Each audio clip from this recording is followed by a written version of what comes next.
And I believe if you type in I wish I had a stamp. vegan in the manual of the forest, and it's no cannibals.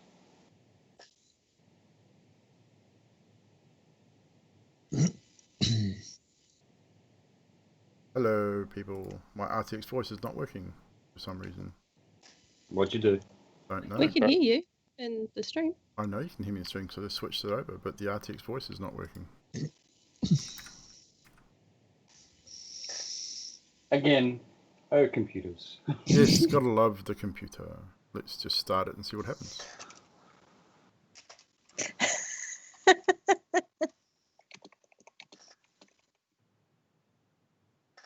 No, you can't hear me. Oh no, the stream can hear me. I don't. Can you guys hear me? I can hear What? you. Cool. What did you say? Did he say something? You shut up, assholes. Ali will be shot tonight. Assholes. Double check your RTX voice as well, Nutty. Please make sure it is still operating. So heavy days till full moon. 9. Still not. 9. Still not. 9. Okay. 9. I think it's still working. I don't know. I don't know how to check. That's fine. Leave it. It's the icon. I can still hear in me the through little your bottom microphone. corner. It drives me insane, but that's fine. It's all good. Righty, ladies and germs. Tonight we have episode 58. You can't hear any of you. If you're asking, I can hear you. Whatever, Drax. Shh. Drax. We hear music. Flying boxes, Drax. Those are my favourite type. So many flying boxes. Right, so the extension should be working. So we should be good there. Nutty's camera is nothing but a blur, which is really weird. It looks pretty good to me. Which is weird. It's a blur on my It's fine on Skype, stream. but on stream it actually looks pretty good. Yeah, looks good to me. I think it's connection related. Yeah, it has. Every now and then you guys blur out for me, and I look at the stream and it looks Yeah, weird. so, yeah, it's kind of odd. But it is what it is. Technology, people. Technology. Is yours going to blur your background, or did I get to see my ass the whole You stream? get to see your ass the whole stream. Sweet. Chat says no music. DM. There is music. It's just very quiet. What do you need music for? Once if no one's talking, there'll be music. Yeah, Hey, it's and just it very lines up quiet. with my guitar. And when you freeze right on your guitar, it's great. And you're back. So, last Wednesday night went very well. We had some interesting solo roleplay from Drax, which I don't know what that's going to do to anybody, because he's the only one that knows what happened. The other players don't know a damn thing because their characters were not there. But it was fun nonetheless. Little bit of cantrip abuse, but we soon figured that out. Sorted that one out. But it was good. A good session nonetheless. So this week, let's get into recap for tonight's session of the Paradigm campaign, episode 58.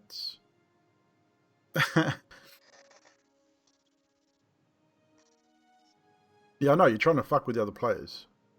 That's what it is. Bastardo.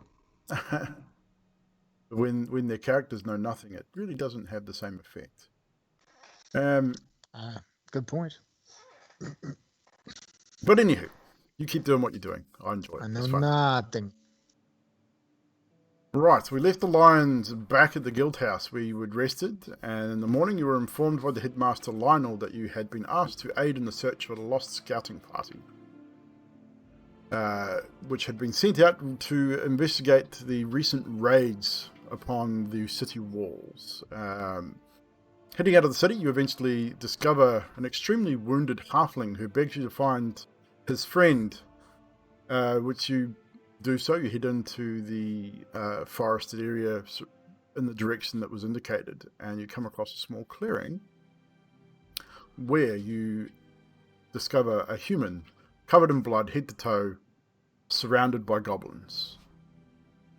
after dispatching said goblins relatively easily, as the heroes of Valonde have become quite efficient in dealing with such things, you discover that this man who named himself as Carnos Lurth had found himself in Paradon by accident, was hired to investigate the raids by the captain of the guard, and his team was ambushed and overwhelmed. Seemed to be a bit of a fan of the Lions of Valonde, spouting off a list of compliments towards every member of the party, including Het, who wasn't actually there at the time. He'd run off back to aid the halfling who had subsequently passed away. All of a sudden, a portal opens and Carnos is yanked back through the ether, possibly to where he once came from, who knows. But he is gone, and you are left to clean up what remains of his party. Fiala uses her abilities to bury the remains. You then return back to the city and inform Breton of your discovery of the whereabouts and what was left of this particular party, and obviously informing him of goblins and their attacks on the city. Him in turn telling you that goblins probably aren't intelligent enough to arrange such raids with such precision and are probably being led by someone a little bit more intelligent. But nonetheless, you then return back to the guild house, where you receive a message informing you that the task had been complete. Which you already said goodnight, go to bed. With that, you prepare yourselves, wait until it is dark, and head down to the safe house beneath the city.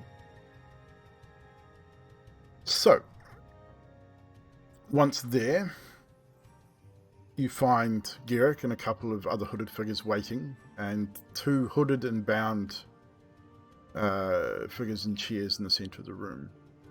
Garrick leaves you to your business, at which turn you discuss roughly what you're going to do. Alessandros suspends the smaller of the two figures in her chair from the chandelier above, and then Ildri, Nemaris, and Het confront the dwarf with Alessandros and Siddiq flanking, just out of peripheral, watching for any attempts to escape. The dwarf remains defiant with the questions, spitting insults and curses. Essentially, you know, after a very short time, even after transforming into your true form, Ildri, that you're not going to get anything out of this particular creature, even after crushing his feet in your claw and Het healing it so you could crush it once more. Eventually crushing the life from this individual and tossing him to one side. Now you turn your focus to the gnome, the gnomish wizard, who then, in fear of her life, spills an interesting amount of information about the stranger that visited the council, swaying the council's decision to alter the banishment place of Kosas.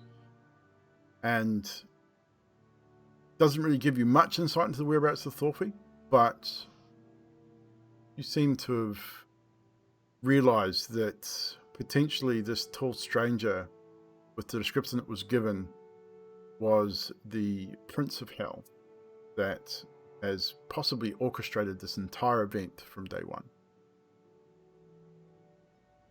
So after the gnome, Erin, her name, uttered a single arcane word, seemingly ending her life instantly, followed somewhat the dwarf, but this time swallowed whole by Ildri. With that, your task complete, information gathered, you returned back to the guild house where bathing was suggested. Some more keen than others to join the girls in the bathhouse, but eventually you all make it to the Roman style bathhouse in the guild hall, and you all enter the water. Het then chilling the water somewhat repeatedly to suit him and probably Ildry at this point, because she probably wouldn't have an issue with the cold either. Probably to the behest of others who would not be quite so thrilled about the chill in the water. But this is where we rejoin the Lions of Valonde and episode 58, as you, I would say by this point, some of you feeling a little uncomfortable with the cooler water in the bathhouse and getting ready to turn in for the evening. So we'll probably turn it over to Het in the bathhouse, as you were the last one in the water, and you are the one chilling the water. And so we'll turn it over to Het to start tonight's episode. Ah, that's much better. Chill to the bone. Is that up to your flavor, Ildry? Oh, this is nice. I could do a little colder, but you know. I'll just keep bumping frostbite into there for you. Okay. Excuse me, Het. Yes, Sally. Can you stop now, please? What are those? Wait.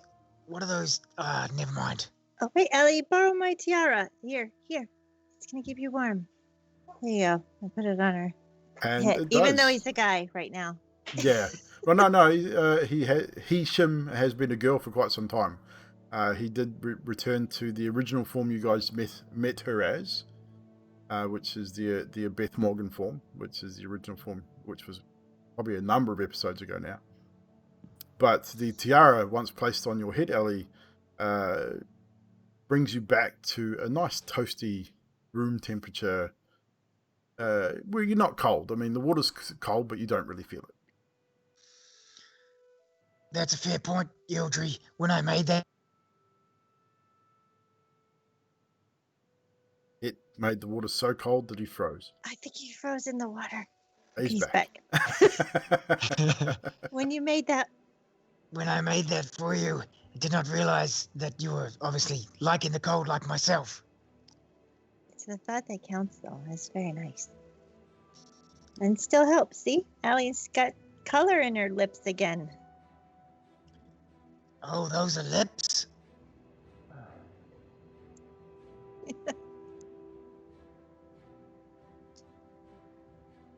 So, Sadiq and Neymaris, you also will be feeling the cold, because neither one of you are cold resistant, I understand, from my understanding. Oh, So- I'd be having a bath as quick as possible and getting the fuck out. Yes, so Sadiq, yes. Okay, then, so you can explain how quickly you get in and get out. It literally go, okay, it's like sit in and go, oh, that's really starting to get fucking cold. Out. Oh, I don't want to see that. And I think Do he's already far behind him. Sadiq, do you attempt to hide yourself, or you just get up, get out, not even worried? I'm wearing my I shot your loincloth, that's right. yeah, my loincloth, so and then so I just go Be shrinkage anyway, so it'd be fine. Yeah, So- it really is cold in here. yeah, oh, that part I don't care about. But it'd be a bit like next time I ain't coming here if it's coming. No point. I'm sorry, Sadiq. I can hop out and let it rewarm if you like. No, I'll come another time. So that's my bath for the month. It'll be good. That is fair. I do apologize, but the warm water really does upset my bowel. I'm wondering if it would just be worth getting you a drum or something, and they just have cold water in the drum for you. Interesting thought. That could work. But Ildry, you like it cold too, right? We'd have to get a drum for two, a bath for two. They do have them, you know. Well, maybe we'll have to custom order it here or something. That's a good point. We can do that, right? Okay. I'm pretty sure they've got private baths that do for 2 people. What are we doing Right, here? Maybe in one of the hotels or something. Maybe. Well, but- we were trying to be social, with the crew. yeah, that's the downfall about it. Maybe I'm we just need to. gonna move down because there is like warm water coming out of the chutes that come out the side of the bath. So I'm just gonna move and park my back on one of those. No, I'm out drying myself off. No worries. Yep. So, after a while, for those that wish to leave,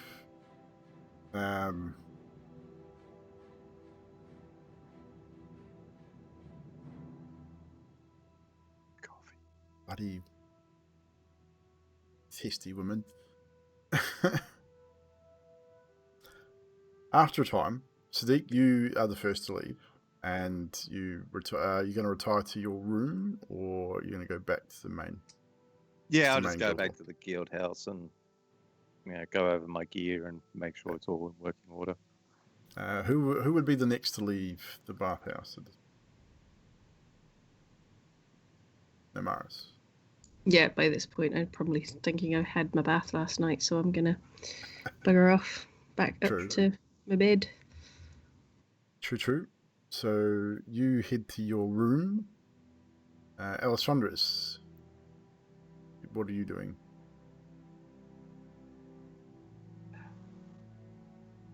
I'm staying where I am to protect the one I care for, or have sworn to protect. Okay.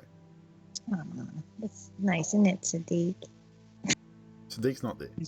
He's looking after Het. Isn't that cute? Aw, that's pet. Aw. So it is now Het, Fiala, and the third wheel in the bathhouse. Do they deliver drinks in here? Is there a bath girl? There has been a steward, not a girl, but a young man that comes and brings fresh towels.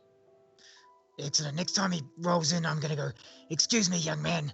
I would like to get a drink for the 3 of us." And he doesn't say anything, but he does nod and sort of waits to find out what type of drink. Ellie, what are you having?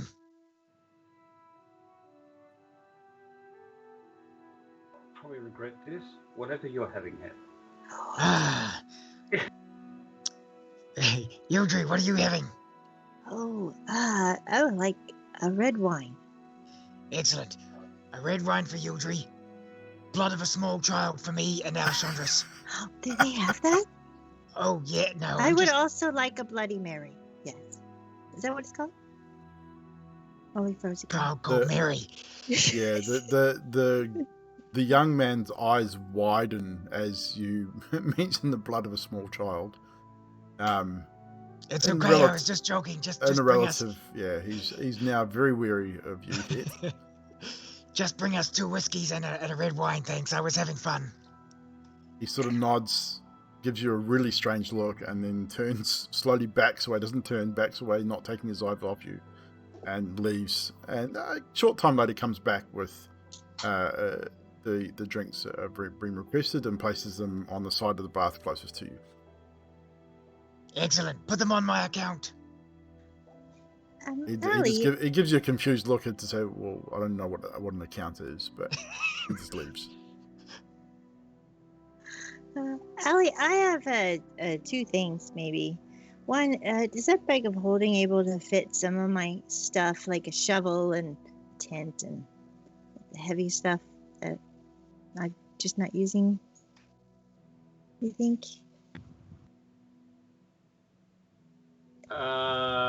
Maybe the shovel. Should the What? tent's collapsible and foldable? It should fit a tent in Yeah. there if it's all All right. rolled up and stuff. I mean, it's in my backpack. Just I depends on how need- much you have in the bag of holding already. 140 platinum, 9k worth of gems, 3 silver, 50 foot of hemp rope. You can 5 hold up to oak- 500 pounds. So how It's like- close do you reckon you are to the 500 pounds? Well, how much do gems weigh? I'd say you've probably got probably 150 or so pounds worth of gems and coin. So Maybe like 40 pounds worth I've got to give you. Maybe. Yeah, just a sec. Let me go get it. I mean, you don't have to do it now. We can do it in the morning or something. Okay. just make note. Just make note of what you've. Keep them in your inventory, Michelle. Just make note of what you've put into the bag of holding, so that if you have to retrieve those, you know you have to go to Alessandros to retrieve them. So what am I holding? Oh, just like a tent and a shovel. Maybe my scimitar that I never use. Maybe like the bedroll. The scimitar probably not, unless it's got a sheath. Sheath.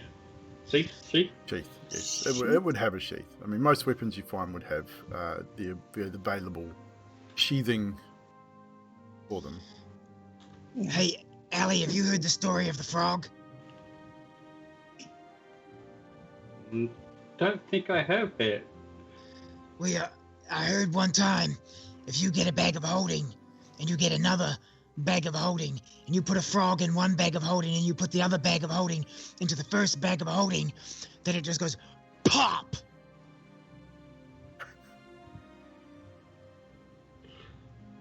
Okay, hit.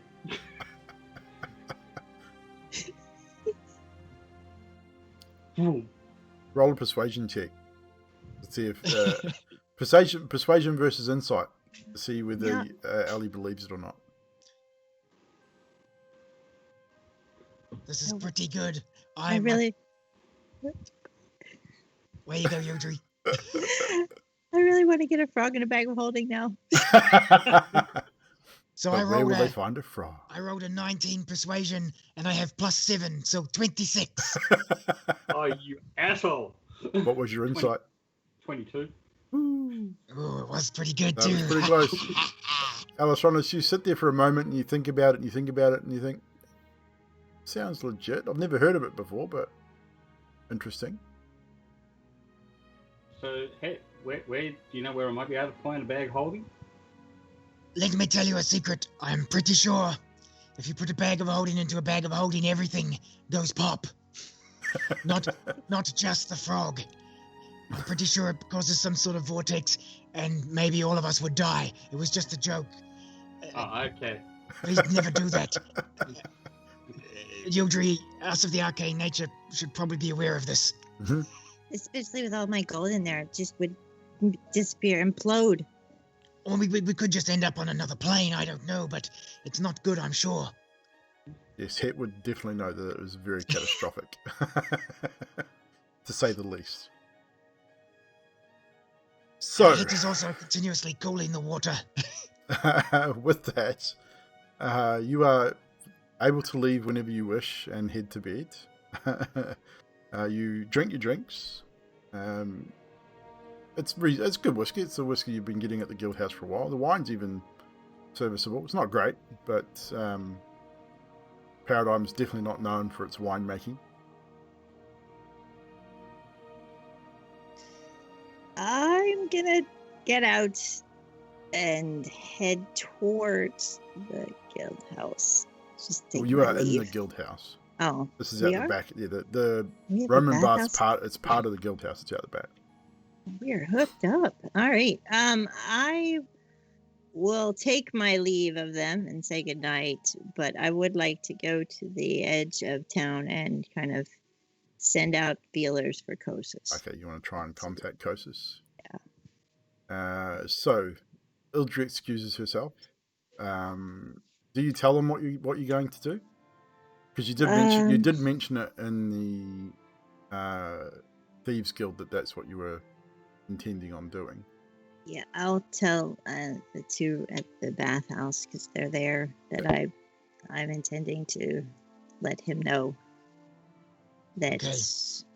Yeah. Do you So, need company? don't know if he'll talk to me if other people are there. I'm not sure. Good if point. it would be better, yeah. So, and I'm gonna just take my leave. But I do still have the earring sending, so Just remember the earrings only have 120 feet range, so you're probably going to be out of range of that when you leave the city where the guild house is. But with that, you excuse yourself. Het and Alessandros, what are you guys doing at this point? Het would spend another 10 minutes and then say, well, Ellie, bath is warming up too much for me. I think it's time for bed. And because I've got this crown on, I'm just going to stay here for another half hour, maybe an hour. Yes. Ellie's going to stay there and prune for a bit. Good day, young lady. I shall see you in the morrow. Yeah, no problem. So, with that, Het retires to his chamber, along with Sadiq and Namaris doing the same. So all three of you are in your chambers for the evening. Alessandros, you are in the bathhouse by yourself. Can you roll a wisdom save for me, please?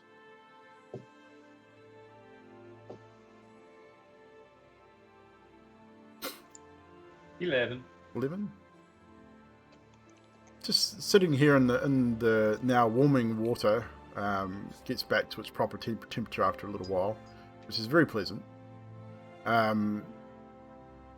Your mind flashes back to your previous endeavours in the underground of the Thieves Guild.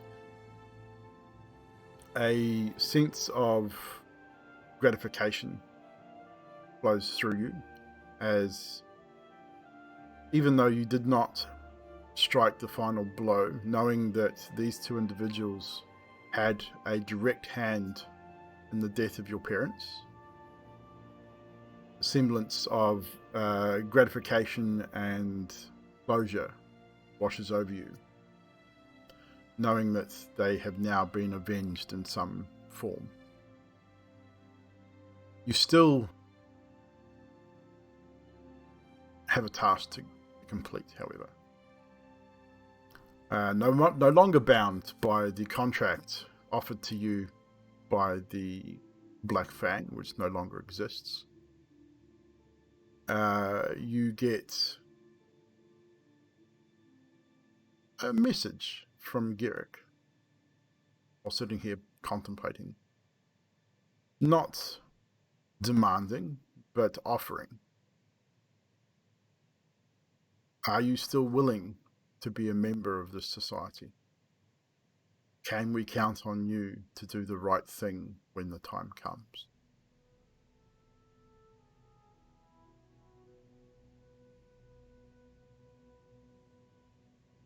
I'm just going to sit here and contemplate the decision I have to make. You get the sense it's not the same as it was before. It doesn't have that same sort of threatening air about it. It seems like a genuine offer. Like you know his intention for the now newly formed Scorpion, the Order of the Scorpion. You know that they want to run it how it was intended, how your parents, the same as the guild that your parents once joined, before it was corrupted and changed. So you don't have to answer straight away. You don't get the feeling that he's after an answer straight away. But you know him well enough to know of the order itself that he probably will come to you eventually and ask for an answer if you don't present one soon. So now switching back to Ildri, and as you walk through the city streets by yourself, the occasional patrol passing by. The patrols are now between 4 and 6 soldiers strong. The city patrol is definitely more frequent, and there are more patrols throughout the city. As you approach the walled exterior of Valonde city proper, you now can see that across the walled platform tops of the city, several large ballista that have been strategically placed around the outskirts of the city walls. Dozens of them.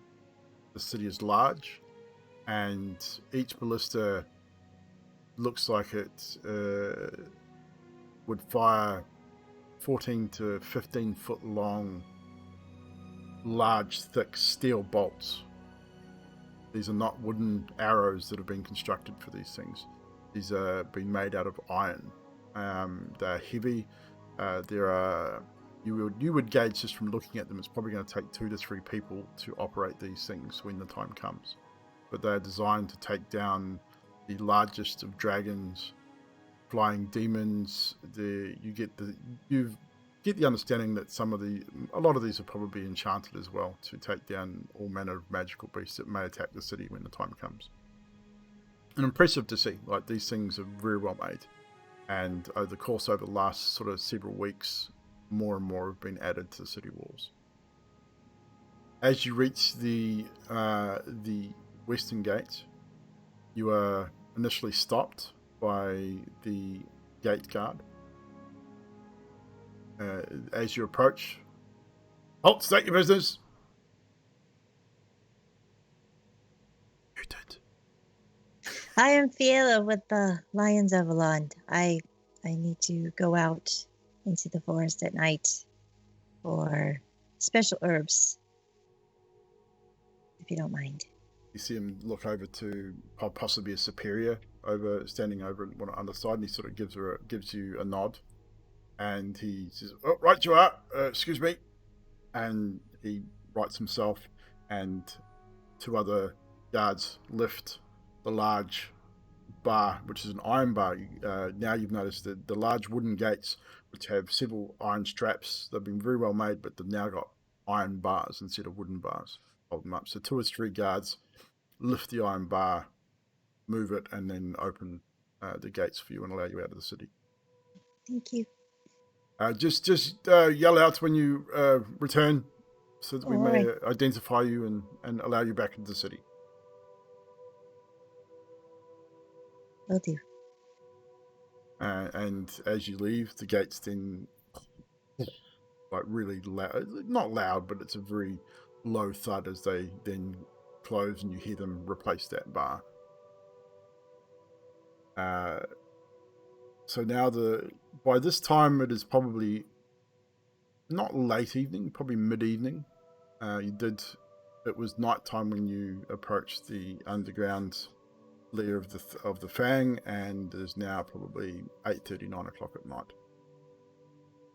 The moon is high in the sky. It is clear. It is not bright. It is 9 days till the next full moon, so you're probably looking at just under a 3/4 moon. And how far out into the forest do you go before you try and concentrate on? Because you can feel him. He's definitely not near, as in that sense. Like, he's not on this realm, but he's close, somewhat. Just where it's safe, where I can get back if need be, but that line kind of thing. So what I'll get you to do initially is roll a D20. Add your, we're going to use for this, add your intelligence modifier plus your proficiency. As you sit down, reach out with your mind, and try and let Kosis know that you want to talk. That adds up to 18. 18.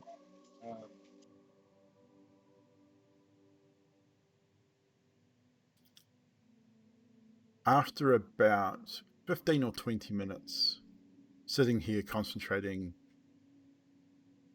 that feeling of his presence becomes very strong.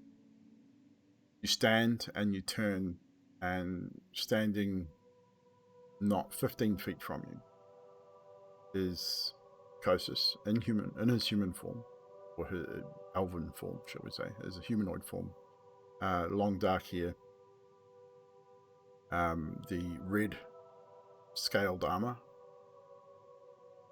which is not what you saw him in previously. You saw him in more a nobleman's clothing previously. Now he's dressed for battle. His eyes blaze with the brilliant red and orange, but they also emit a very, very dark aura. And he stands there looking at you, and he has not said anything at this point. Costas, I'd like to tell you that the 2 council members that were responsible for betraying both of us have been taken care of and avenged. So the only problem is there's someone that's been manipulating them this whole time. And I've found out it's Asmodeus. You've been a puppet. And he cocks his head slightly. So initially you get the impression he may not have known. And he then looks at you and just says quietly, I am no puppet, nor have I been. All the decisions that I have made have been my own. Did you know we had an egg together? A beautiful daughter, unlike any other dragon, that could have lived had it not been for all of this. And he sighs heavily, looks down at his feet, which gives you the impression that he did not know. And then he looks up at you again, his eyes blaze with anger. All the more reason they should all die, then shouldn't they?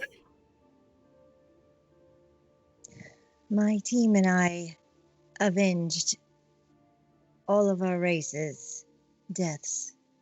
There are good people out there. Asmodeus is the one responsible. There are no good people. What remains of our race stands here in these trees.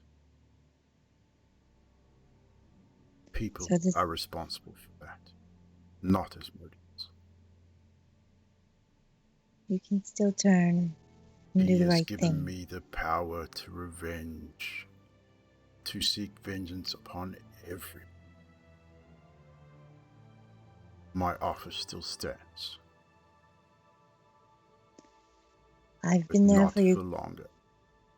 I've been there for your greatest joys, I hope, and I'll be there for your greatest peace when we meet again. But I will not take your offer. I'll fight against you. He stands up, tall and straight, and just looks at you and says to you straight up,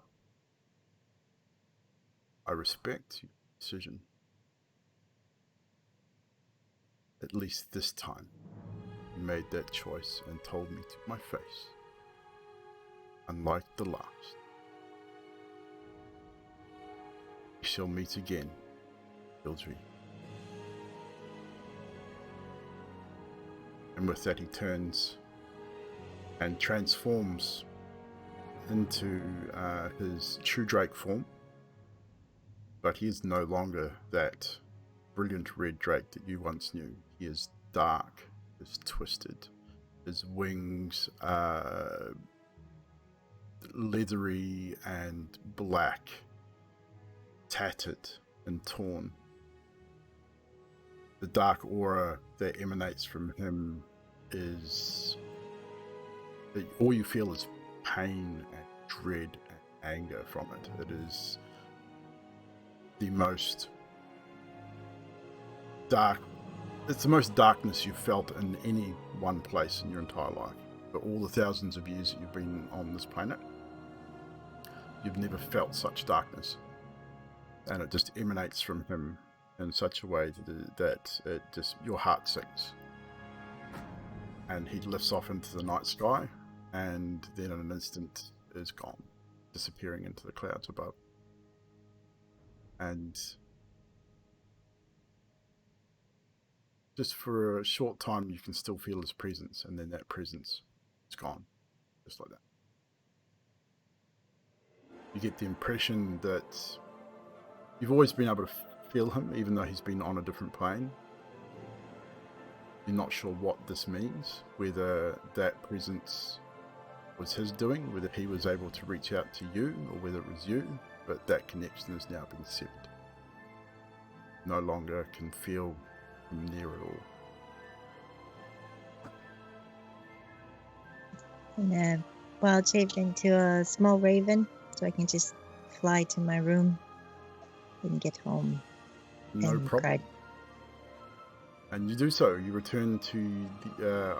I'd say you would have left the window open knowing you're probably going to do this. So you return to your room in raven form and retire for the evening.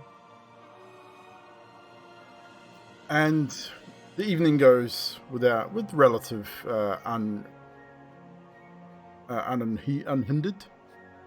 At one time during the night, you probably all stir as the alarm is raised through the night. But you don't no need to go investigate what's happening.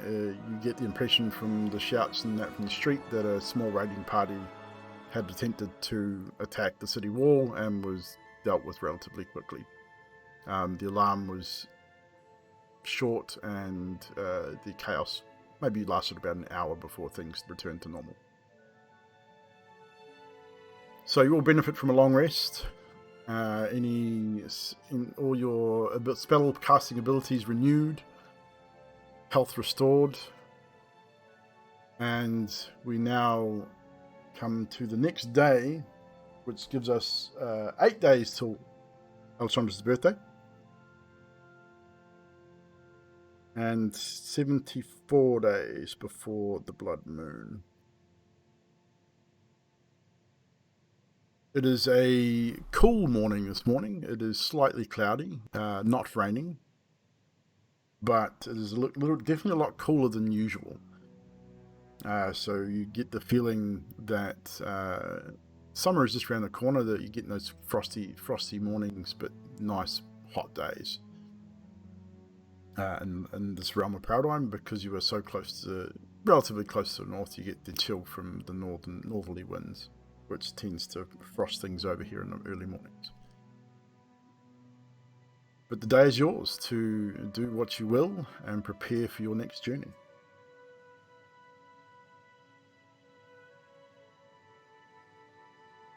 I would say this Maris will be the first to rise, being the former soldier, crack of dawn, awake. So what you decide to do, you'll be the first awake out of everyone, so what you decide to do is up to you first. I would go down to breakfast and grab myself a coffee and an omelette. Oh, fuck. Like an omelette. Omelette coffee. Omelette coffee, that just sounds wrong. No, not omelette coffee. An omelette and some coffee. No worries. You know, like a mushroom omelette with coffee. Oh, and it's only like mushroom. So, yes, and there's no egg, it's just mushrooms.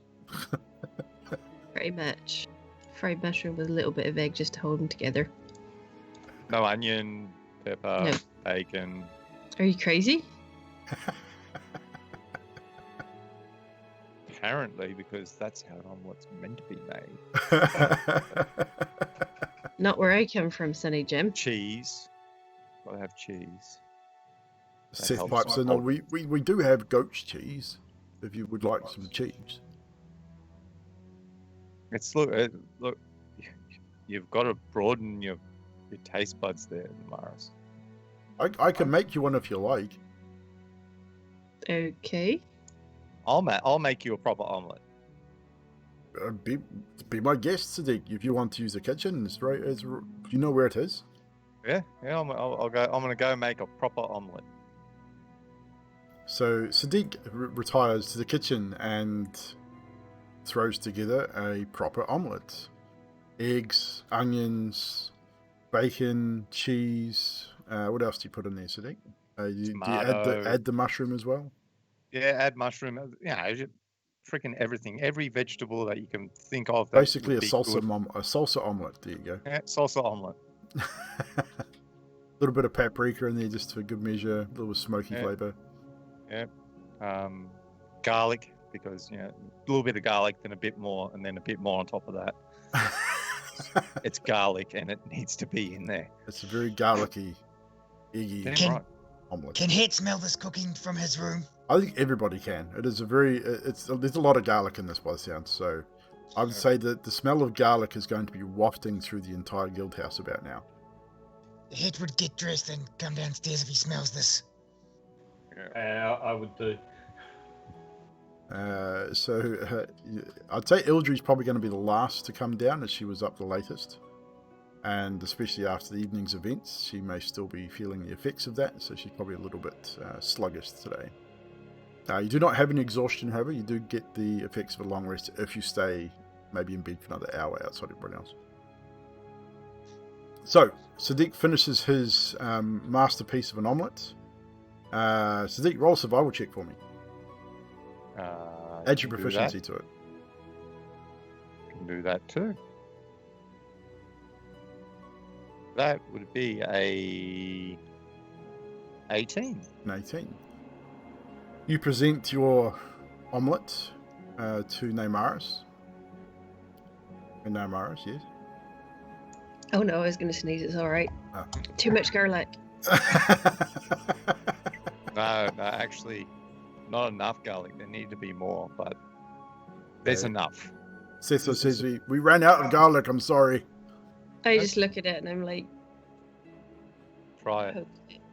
Try Pick up a little fork and I look at it and I grab a big piece of mushroom. All right, I'll give it a go. And you try it.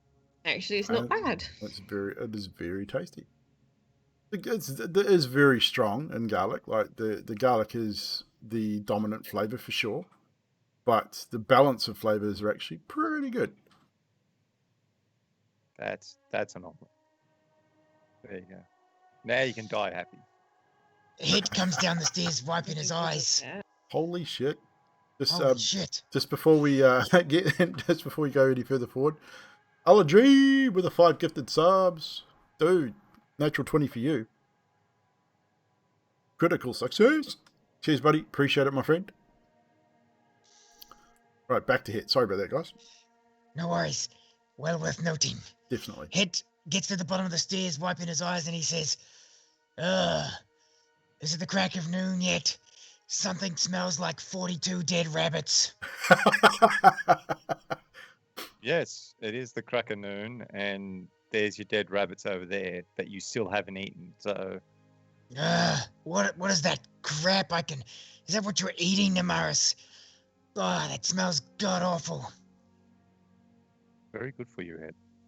Well, actually, probably not so good for you because It looks like someone vomited up a small child's breakfast. And I'll start you right there, Het. I'm actually quite enjoying this. What do you call that? It's an prop omelette. an omelet. Omelette. Omelette. What can I see in there? There's some green bits and yellow bits and I don't know what that is. Brown and grey. Brown and Does grey. Het try it? Hell, no, Het does not try it. Omelette, you say? What's the guy's name that runs this place again, or the chefy dude, or the butler? Seth is your house, Carl. Seth. Het clicks his fingers. Yo, Seth. Mr. Het, yes. What can I do for you? As he limps over to you. See this thing on the plate here? Make me one of these, but can you make it out of 4 different red meats and none of the other crap? But don't you like your meat like raw? Correct. I want a raw meat, uncooked, no egg, no vegetables, omelette. Okay then. I'm going to make him roll Okay. for this because this is interesting.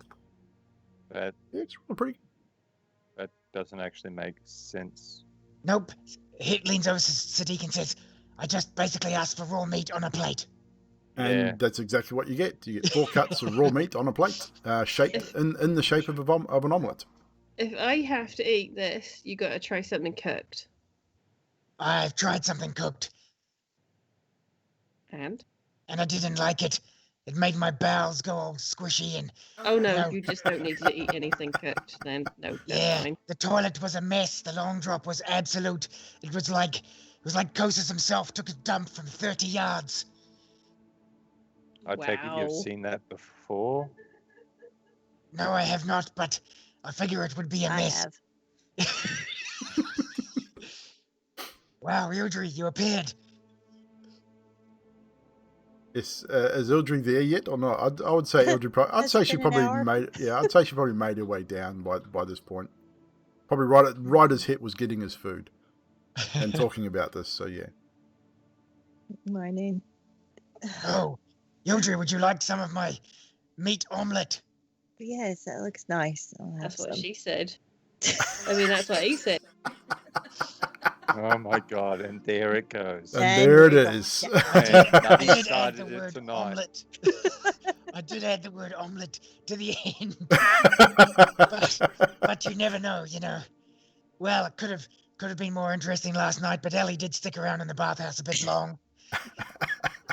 Don't forget, chat, you can clip all these moments if you wish. Subs, you can then link it into the chat. Or give head inspiration for that. Or don't forget you have channel points to give inspiration or luck to any of the players. I don't think they need inspiration. They've got plenty of inspiration, but luck will always go not go astray. Wow. Yeah, I try a little bit of head It on me. You try a little bit of hits, Oh, mate. no. Awesome. Yeah, you just get the words. I'm trying to. Just remember you've got to swallow that, love, not spit it Yeah, out. yeah. She's a God, dragon. oh God. She can swallow anything. And she did swallow a gnome after all. I did swallow a gnome, so. Yeah. Swallow it down, swallow it down. Oh, Jesus Christ. Coffee? Here is a pot of coffee on the table. There's always a pot of coffee. on the Oh, table. wow. And if you want, you can also have some of Namaris's omelette that I made her. A proper omelette, not just the stupid mushroom one that she always has. Or clit. I smell it. I don't need to taste it. Thank you, though. Ellie, are you eating? I haven't seen you eat for a while. You're gonna wither away. Do you want some of this steak and meat and deer and whatever omelette? It is so good. I'll have some of the Namaris's omelette, thank you.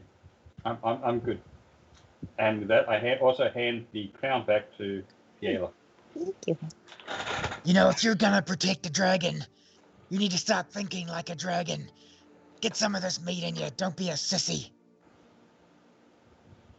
Het, would you like me to vomit up all over you? He'd probably eat that as well. I'm pretty sure it's happened before. I don't want the meat. I'm good. I'll just have the omelette, thank you. Fair enough.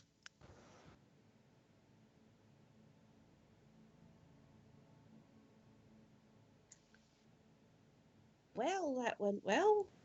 Right, so breakfast is had. Now, to discuss your course of action, you have a goal, you have a location. You now have to discuss how you're going to get there.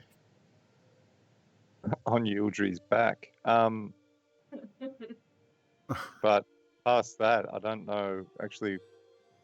What do we know about that town? I will bring up a map of reference for you guys. So if the one on the stream should be a little bit bigger than usual now. So where you are in the city of Valonde is on the left-hand side there, down the bottom here.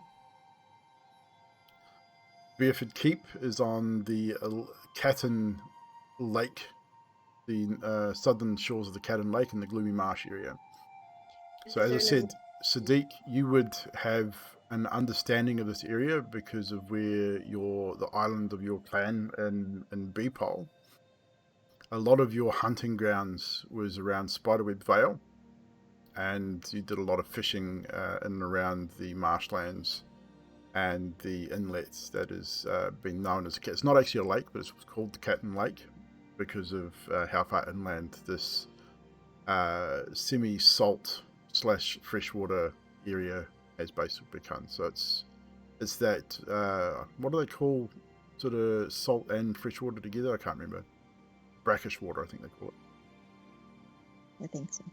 So you also have a relative understanding of the Gloomy Marsh area as well. You've hunted there also. Is there anywhere we can teleport into to make the journey any smaller or quicker? Dragon. We've got a dragon. That's right. How far is it by dragon? What do we say? Get to the coast over there in 5 hours. So I'd say from there to an area close to the keep. It'd be a 5-hour journey. 4 to 5 hours. All right. She travels pretty quickly.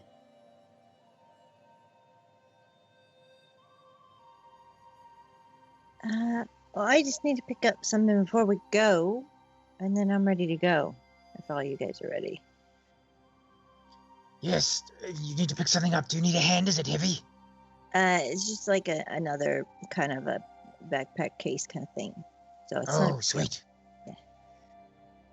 And does anybody else need anything? Are we good? Namaris, do you need anything to like show thorfi or? Nope, I think I'm pretty good, actually. Nope, I'm good.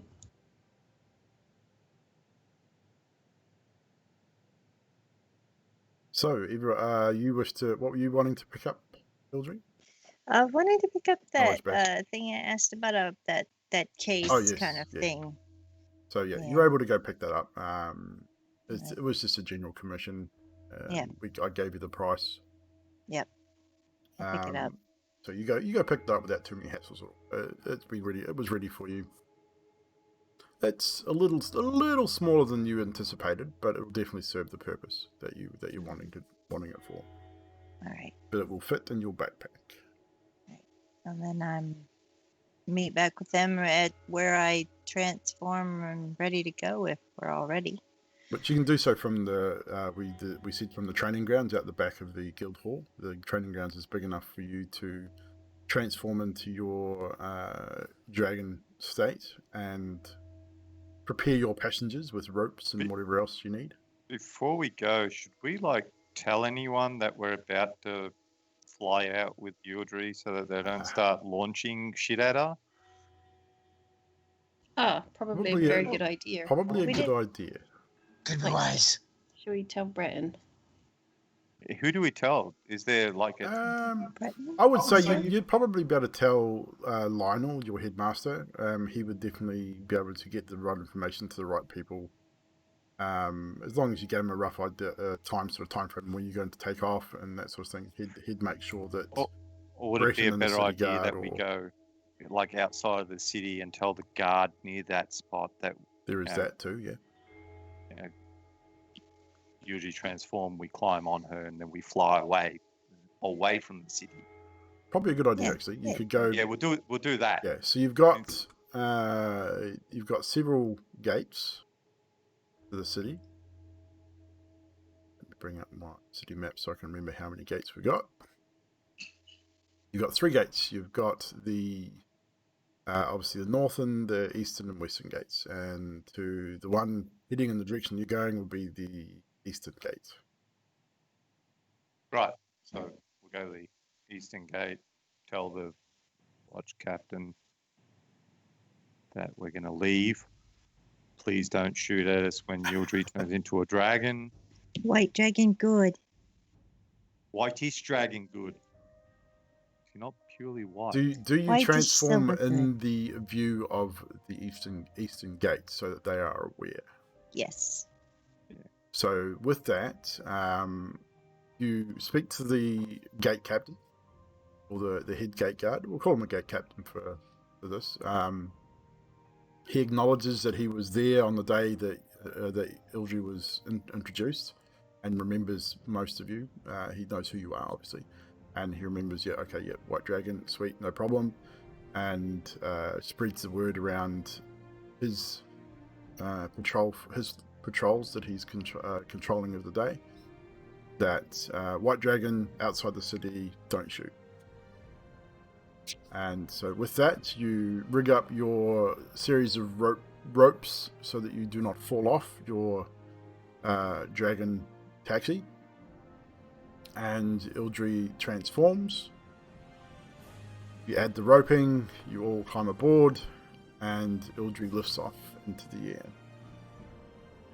No need for any checks this time. This is now, you've been doing this a few times now, Ildri, and it's now, again, very freeing, becomes second nature to take off and fly the Valonde realm skies. I said it's a little cloudy today, not raining, not super warm, so you guys do a little bit chilly up there this time, so I need everyone to roll a Constitution saving throw for me, please. It's probably a little more chilly than you expected. Everyone except for Het. Because Het is cold resistant. So. Actually, and Alessandros, you don't need to roll either because you're currently wearing Ildri's tiara. I gave it back. Oh, did you give it back? Okay, so you need to roll in. So con saves from Namaris, 17. Alessandros, and Sadiq. Namaris, your roll, please. I rolled 17. 17. Sadiq. 18. Alessandros. Maybe I shouldn't have had that tiara back. What was your roll? 11. That's not bad. It's Sorry. You beat the DC. Mine was a 21 because I rolled a normal save, not a con save. No worries. So with that, you all feel the cold, but you don't take any damage from it. This is definitely, it's a little bit more chilly than you remember the last time you flew, but the weather was a little bit finer. You cross over the water leading to the east, heading towards the city of Paham. As you reach the landfall and cross past the city of Paham, Ildri, I need you to make a dexterity saving throw for me, please. As a large ballista bolt ascends from the misty fog below you. 16? You dodge out of the way, dipping to one side suddenly. I need all passengers to make a dexterity saving throw with advantage, please, because you are aided with the roping that you have. I'm glad you said advantage. Oh, I'm so glad. Ellie, your roll. Okay, so with advantage, I'll take the highest one. I got 17. 17, right. No worries. The lowest I one. got 11. 11. Yeah, I got a nat one for my first one too. Het rolled 11 and 11, so it's just 11. 11. Sadiq. 28. Collective roll with Sadiq's 28 brings you all up enough to save you from falling from your ride. But as Ildri dips to the right suddenly to avoid this large ballista bolt as it fires from below, not from the city, however, it was from just outside the city. You, Namaris and Alessandros and Het, you lose your grip for a moment, but Sadiq manages to sort of lean back into you guys and manages to push you all, sort of lean forward into you guys and push you all forward enough to make, give you the ability to re-find your grip and hold on. Now you are all aware that something's not right as you watch this large wooden ballista bolt come whizzing past Ildri, just within maybe a meter of her left wing as she dips to the right. And then you right yourself and you dive off to the right, heading around the coast a bit more. Another one whizzes past, this time without out of range. You manage to avoid the second one. The third one, however, comes from another angle. I need you to make another dexterity saving throw, Ildri, please. That's a 20? That is a 20. You also manage to avoid this one as you dive steeply. You guys now aware of what's happening, holding on tight. You do not need to make your strength saves or your dexterity saves at this point. You are now into a steep dive. moving around the right-hand side of the city of Baham and trying to avoid these ballista shots that seem to be coming out of the trees below you. You glide around further, still descending quite rapidly, until you can see roughly the tree tops as you reach around the right-hand side of the city of Baham and leave the ballista fire behind you. This leaves you with a very strong impression that there are several people in around Baham that are not overly happy with the return of a dragon so openly in their midst, which you kind of expected. But this is the first time you have struck any kind of aggression from these parties. As you continue onwards, heading inland now towards your destination. Where are we now? Let's check out my map here. So you're there. You start heading over a lot lower now towards the centre of the Weirwood Forest, which you have been somewhat before. You know the Riley River reasonably well. Sadiq, if you could probably aid her in the general direction. You'd have to yell it, but you would definitely be able to aid her in the direction towards Beoford Keep, which is not far from the border of the Riley River region and the Gloomy Marsh regions of Parrot. Just a question, wouldn't Yes. Yildri still have that earring, even in Dragonfall? Yes, she would. So he wouldn't have to yell. He might. He might not. It's up to Okay, him. fine. He can yell all he wants. It's up to Sadiq whether he yells or remembers the earring or not. Oh, I'm going to touch the earring and you still yell.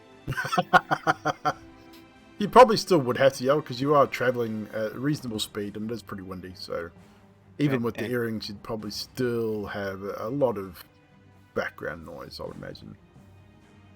And also throw in the occasional cough and go, bloody flies. And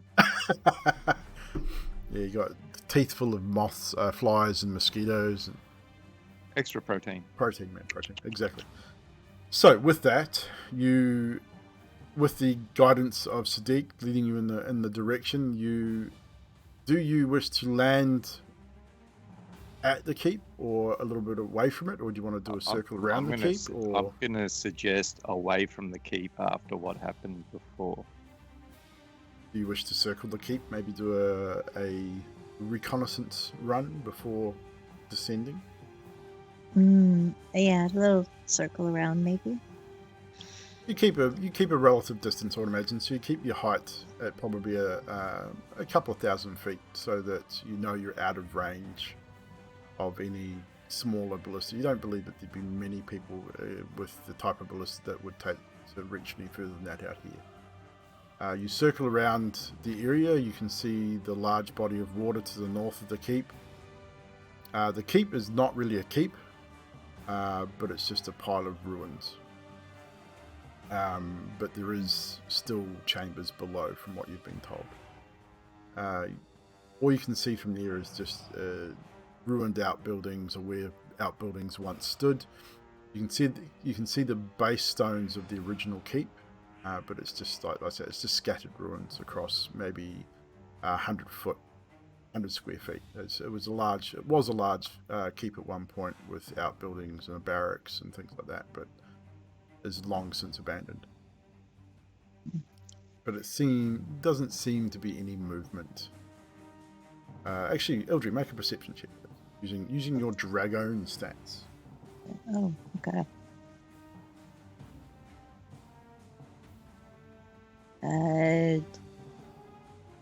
28. With the drake eyes, as you circle the keep, you peer in, trying to spot any kind of movement, which as a dragon you would see movement relatively easily, and generally don't have any problems spotting prey from this high up in dragon form, and it doesn't seem to be any movement on the surface in and around the keep itself. You think at one point you may have seen a small wisp of maybe smoke. You're not sure. Kind of hard to tell from this distance. but you think it's safe to land relatively close. And safely land and then tell them that I might have seen a little smoke and where I saw it. Yeah, it looked like it was coming from somewhere sort of around where the main keep would have or once stood. It was just a very wispy, thin line. You're not 100% sure. All right, everyone off. The ropes are itchy. No problemo. Do you want me to? I thought we used silk to stop it from being itchy. I can't remember. Possible. Still digged in when you guys pull in panic like that. Excuse me, you're the one that dived one direction then the other direction. Get off. It says, I think I can maybe get some leaves together and make up some cream for the rubbing. Moment, don't you have that paralyzation cream? If we dulled that down a little bit, you could use that as a. Nah. No. Certainly try. Paralyzation cream, you say? Yeah, the paralyzation cream that we made up for the interrogation that we never actually used. Oh, that's right. Yeah, there were the two potion, things. the potion and the poison. Yeah, but we don't want her to fall out the sky with us on her back. That's why you make it a little bit weaker. You dilute it down a little. Yeah. And you test run it. Yeah, he tested on you. Today. On Ali. Yes, Ali is good for testing. Yeah. Anyhow, do you want me to pull Kalek from the void and maybe get him to, in flight form, stay above us and check around? That's probably a good idea. Excellent. Het calls Kalek from the void, and then it gets him to stay in inform, but go invisible and fly. He does so. Just doing like circles ahead of the group, keeping an eye out. And he will telepathically inform you of any inherent danger. Thank you. He does so. You pull him from the void. He disappears, and you hear him and disappears and flutters away. So, what are you guys going to do at this point? Just going to start approaching the keep? They're not- You probably landed about 50 or 60 feet from the keep. You can see the old path that would have led, or the old road that would have led to the keep initially. The nature has definitely reclaimed it, but some of the remnants of the old gravel road are still visible in patches. Het pulls forth Scully, and he lifts up the top. And which way is the keep? North, southeast, or west from our position? Northeast of your position. Right in front of us, numbnuts. Yeah, it's only like 50 feet. You can see the remnants of it from where you're standing. I was just making sure the feng shui was good. Feng who? Well, if they build the keep in the wrong facing, that's why it could be destroyed, you see. The gods frown upon it. You must face the keep towards the rising sun. I look at her and I'm like, I think there must have been worms in those that raw meat you've been eating because it's gone to your brain. I've heard of the House of the Rising Sun. It sounds familiar. That is correct. Always build a house towards the rising sun. So wait a minute, you built the front door or the front gate? Well, what you would assume to be the front. Isn't that right, Skelly? Hell of a place to freeze. I know, right? Right as Scully opens his mouth. Scully just refused to answer then. It's like, Yes, that is what you do. Now, Maris, do you have to see someone to telepathically talk to them? I was thinking maybe you could see if, you could send something to your father if he's near. I'm not 100% sure on that, to be honest. Same as Het. Het can do it too. You could send out I'm here. But I'm and maybe... pretty sure. Hello? It just depends on the distance you can do it, I guess. Yeah. How far do you normally send your messaging, Nemaris? It's got a dual I don't- line. We're looking at Then- there. You have to be able to see them within 60 feet. Yeah, within 60 feet. Oh, I have That's to see mind them. link. Yeah. Yep. Mm. Well, that was a good idea. was a Shame good it idea. didn't work. How about Het? Het, are you or is your thing the same? You have to see the person you want to. It's yeah. I'm thinking about it now. Yeah, no, I have to be able to see them. Usually, if I can't see them, I can't send it to them. It's only a very short distance. What if He'd Collect respond to sees them. Namaris. is that the same? Sorry, can you say that again, Sadiq? If Collect sees them, is that the same as you seeing them type deal? No, it doesn't quite work that way. I'm sorry. I have to be able to see the person I want to talk with in their mind. And yours is only 30 feet. Correct. Well, we could always send Collect in ahead of us to see what he can see. And, I mean, Colette can talk as well. We can just tell him to say, hello, Well, I think I'm Colette. I was more thinking it was Namaris's voice. Maybe he'd respond to more than us. yeah, Yeah. it's yeah. How far away is the keep?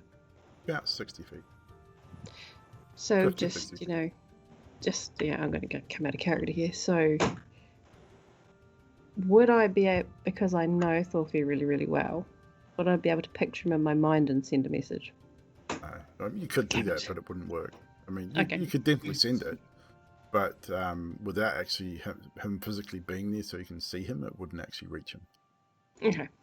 And the chances are that he's not within 60 feet of you directly. I mean, it's up to you whether you want to try it. But No, Well, I kind thing of is, figured with that no would be Maris the know, first, I mean, yeah. you, and no Maris would probably know that. You know your own abilities, so you would know that you have to actually physically see them within that range for it to work.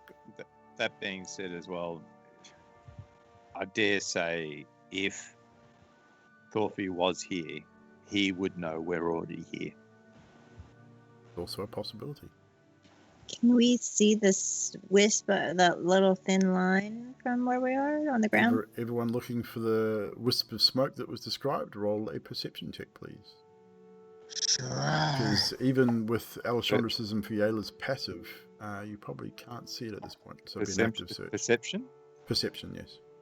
Yeah, let's see how good this turns out. As I thought. 5. Oh, nat one. Did you roll Am a I- nat one? The Me? Maris rolls a nat one. Am I still in dragon form, or have I switched? I That's don't know. up. I would say that you're able to speak in dragon form, so it's up to you. Because they have high perception. Well, it's up to you. You've landed. You've asked them to take the rope off you, but you haven't said whether you change back or not. But you're on We're the having this cusp. You're on the cusp conversation. of having to change back anyway, because it was going to take you roughly 5 hours to get here. We're also at this, we're having this conversation while we're taking the robes yeah. off. Yeah. If I'm a dragon, it'd be 33. I got 25. Jesus Fiala Christ. wins. So Alessandros and Fiala, hit. What was yours? Oh, Hit was playing with Scully with a 6. So Do it better than mine. Alessandros and Fiala, you both sort of look around and you do see that very thin wisp of greyish smoke extending from the ground somewhere beyond the trees and beyond the inside the ruins somewhere. You can't pinpoint exactly where it is, but you've got a direction. It's definitely up and in within the ruins. I feel like that might be a campfire. What do you think, Ellie? Possible. It's thin. It could be trying to hide. I reckon we go in. Alright, I'm gonna shapeshift it back into Fiala. So you head forward, walking using the what's left of this road, heading towards what would have been once the front gates of the grounds of this keep.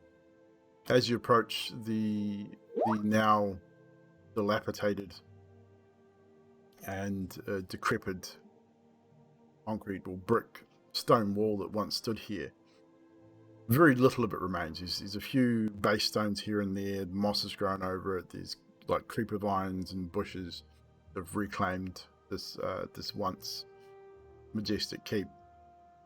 The iron gates that would have stood here have long rusted, and no remnants remains.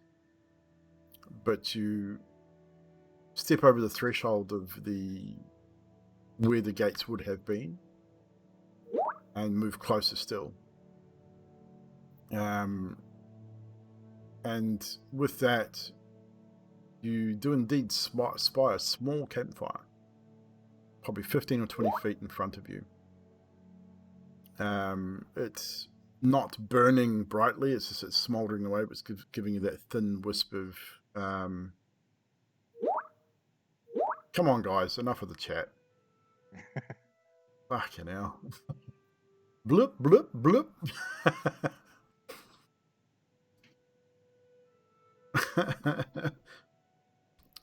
With that, there looks to be like a small pack and a bedroll, also by this campfire. No one around that you can see. So the campfire's still kind of, the coals are red and still It's going? definitely still hot. No, like, trinkets or anything else we can identify as somebody's, no. No, all you see is just a small pack and a bedroll laid out. Did Gillick see anyone leaving this area and is flying around? The Kalek has not seen anyone at this point. Okay. Mars, do you have anything of thorfi's? It smells like thorfi? Possibly not that I've got at the moment, because everything got taken off me at the in the Cass's Keep. I'd have to ask the DM. Wait a minute. Thinking like a wild shape, maybe. And sniff I it do out. have something. No. No, I don't have anything. I was guessing that everything got taken away from you. Hmm.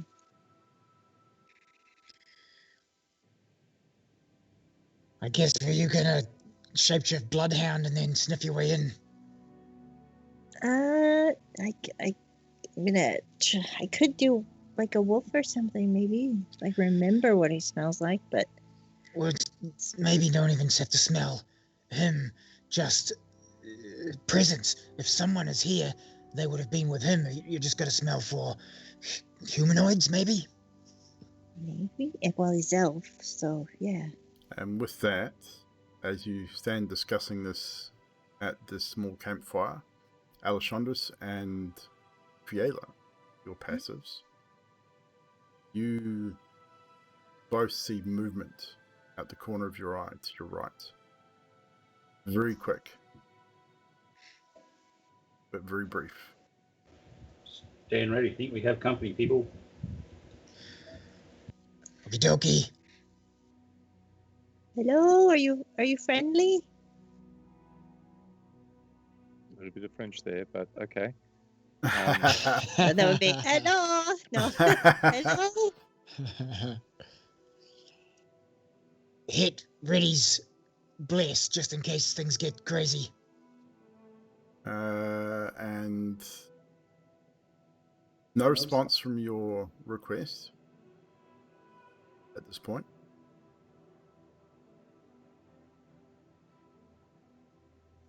Mars, maybe you should say hello. Hello, anybody there? We're here to find some people. If you'd like to come and have a chat.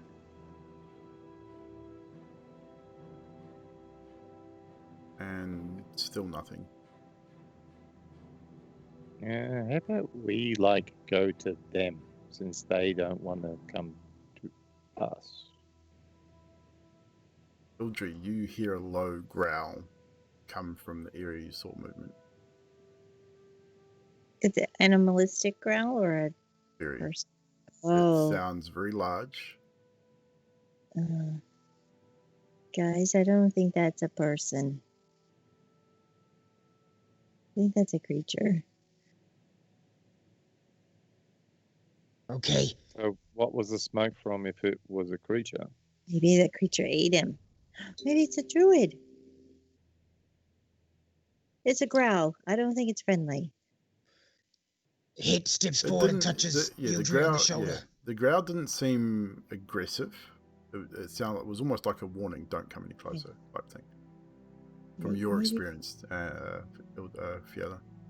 Maybe we should just kind of. It's more of a Maybe- defensive growl than an aggressive. At this point, I know it will take some time, but I'd like to cast Base Sense. How long does that take? Not Base Sense. Hang on, wrong one. Speak with animals. It How takes long? 10 minutes. It's a ritual, so 10 minutes. It's a 10 What do you minute need to cast. cast it? It's just vocal somatic. There's no material components. Nope. Okay. So So I'm you're just gonna gonna... take. Yeah, you can take the 10 minutes. I don't know if it'll work, but I can try. so Namaris sits down and starts muttering to herself behind you guys. And Het steps forward and touches Yildra on the shoulder, and he says, "Lady of the Thatch, give us sanctuary." And he activates the rings, warding bond. And that joins you together. So whatever damage you take is split between you. Yes, so it says, you touch a willing creature, and they creates a mystic connection between you. And then, while the target is within 60 feet of me, she gains +1 bonus to her AC and saving throws. Okay. Has resistance to all damage. But yes, when she takes damage, I take the same amount. Okay, cool. And how long does that last for? I have to concentrate and 1 hour while I concentrate. Sweet. I'm pretty sure, yeah. I remember you talking about it and I forgot. That's okay, it's fresh, so we'll just keep it in mind. No worries. So 1 hour concentration. So yeah, the growl, the whatever's causing the growl hasn't advanced, but like I say, Fiona, you yourself feel it as a warning, not aggressive at this point. So Would I nothing's moved. Would I recognize the animal type of growl? Roll a nature check for me. I'd say at advantage because of your ability to wild shape yourself. Well, that's good. Because that was 18. 18. You get the impression it's canine, possibly direwolf. Not 100% sure. Does Kellic see anything at this point, or is he obscured with the It's trees? fairly well hidden. You can roll perception, Kellic, if you wish. I will, that would be good. Oh, that's not so good.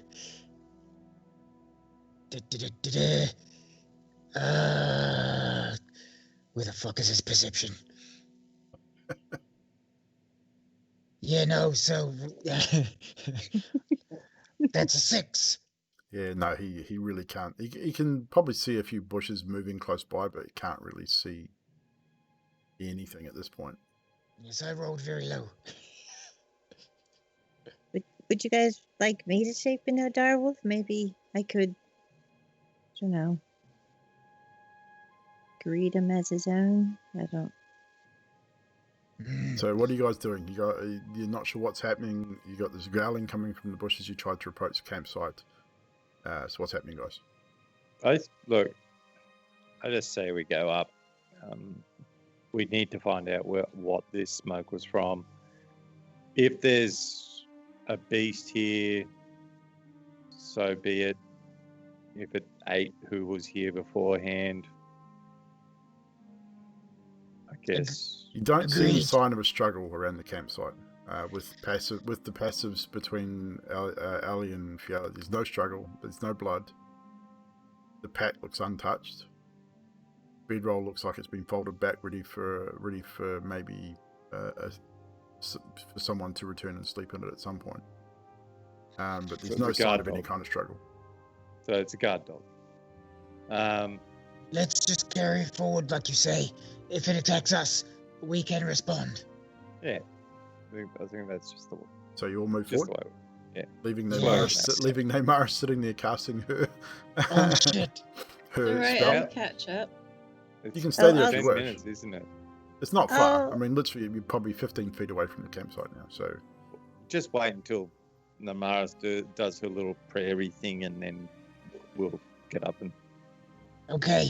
you're gonna wait. yeah, we'll wait for her and then Okay. move forward. About halfway through your casting time, so you're about 5 minutes in, You wait so that 5 minutes. Fiela, you hear, we all hear a voice, but Fiela's the only one that can understand what it's saying, as it's in Druidic. Why are you here?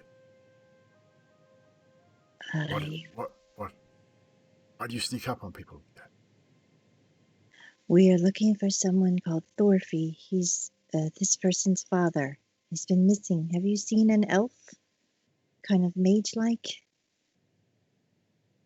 No elves around here. Not that I've seen. And at this point, the figure steps out of the bushes. Indie will form, and then shapeshifts in front of you as it steps out. And standing before you is a human man, wearing not unlike like hermits types. Like you can tell he's probably lived out here on his own for quite some time. He's carrying a bow and quiver, and he reaches down and picks up a couple of hares. Looks like he's been out hunting and just returned to his camp to find strange people in his camp. And he says, forgive my initial reaction. Don't see many people out here. I was just returning from hunting, and 5 people at my camp is a little unusual. I'll stop casting at this point. So, you say you're looking for an elf? A mage? I've not seen anyone here. I've been here 3 days. And as far as I know, I'm the only person in these parts. Although this old keep has been here many, many years. Lots of underground secrets, I would imagine. I came across the entrance to, I believe, maybe a dungeon level just yesterday. Almost broke my neck. It practically fell in. It's just a hole in the ground now. Looks to be maybe 50 or 60 feet deep, possibly. Whereabouts is this dungeon entrance you speak of? If you go, just one moment, he sort of stands up and he looks around. Oh, if you go this way, and he points off to the north, about 100 or so feet, it's a large, looks like a large oak tree, and just behind that is a series of brush and vines. It's just beyond that. But be careful. I found it purely by accident. I almost fell in it. And who Surely are would you? have been the death of me. Oh, forgive me. I do not see people often. Aldrin is my name. Ooh, why do I know that name? Aldrin Villy. I know that name for some reason. Don't think so. I've lived out here on my own for 20 years or so. Oh, nice to meet you, Aldrin. And thank you for the directions. You're welcome to share my camp if you are hungry. I only have 2 hares, but there should be enough to go around. I'm probably going to be here for maybe another night, and then I shall move on and carry on my journey. I kind of look at him and say, well, thank you for that offer. I'm named Maris, and this is Het, Fiela, Sadiq, and Alessandra. Maybe that time in the dungeons is screwed with your memory a little bit, eh? A little bit. These are the people that I fight and die for. I have no idea who their names are. And with that, he sort of gives you a light bow and says, "Oh well, as I said, my name I am the druid Aldrin Villy. I live in the nature and the trees, and I'm by myself. I have spent most of my life alone. I enjoy being by myself, but it's good to converse from time to time." Well, nice to meet you. We've got a druid too, and I pointed at Fiela. Yes, I did sense that from her. Which is initially why I did not attack. Plus, there was 5 of you and 1 of me. I'm not silly. Yeah, it wouldn't have ended well. I just Um, smile I- sweetly. I dare say that would not have ended well for some of us. When was the sighting of thorfi? It was like a week or so A ago. week or so prior, yeah. So he's been here. Aldrin's He's been here 3 days. 3 days apparently. Right, so he wouldn't have seen thorfi anyway, because if thorfi's come here to hide in the dungeon, he would have just come here and gone straight down. But when you came here, you didn't see any like tracks on the ground or anything like that. Anything? Nothing unusual. I mean, see people come here and hunt, such as I. Probably seek shelter here within the stones. Do I believe him? Roll insight.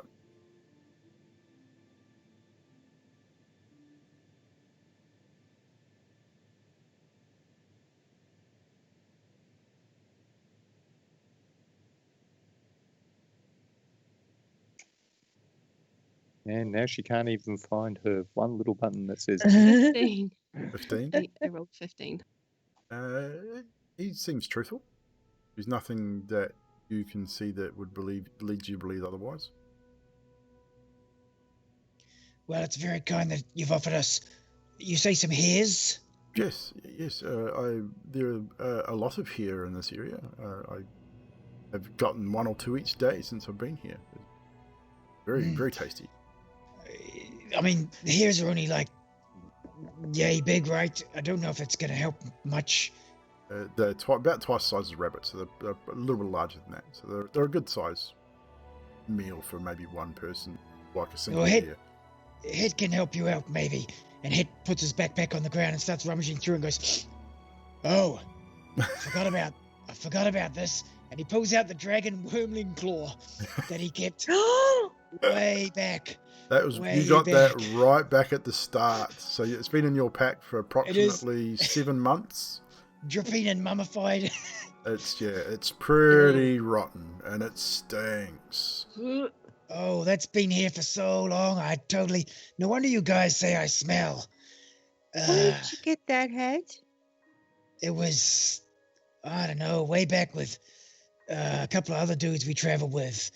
They hacked it. Oh, yes. Dragon Wormling, which is now been presented to Fiala.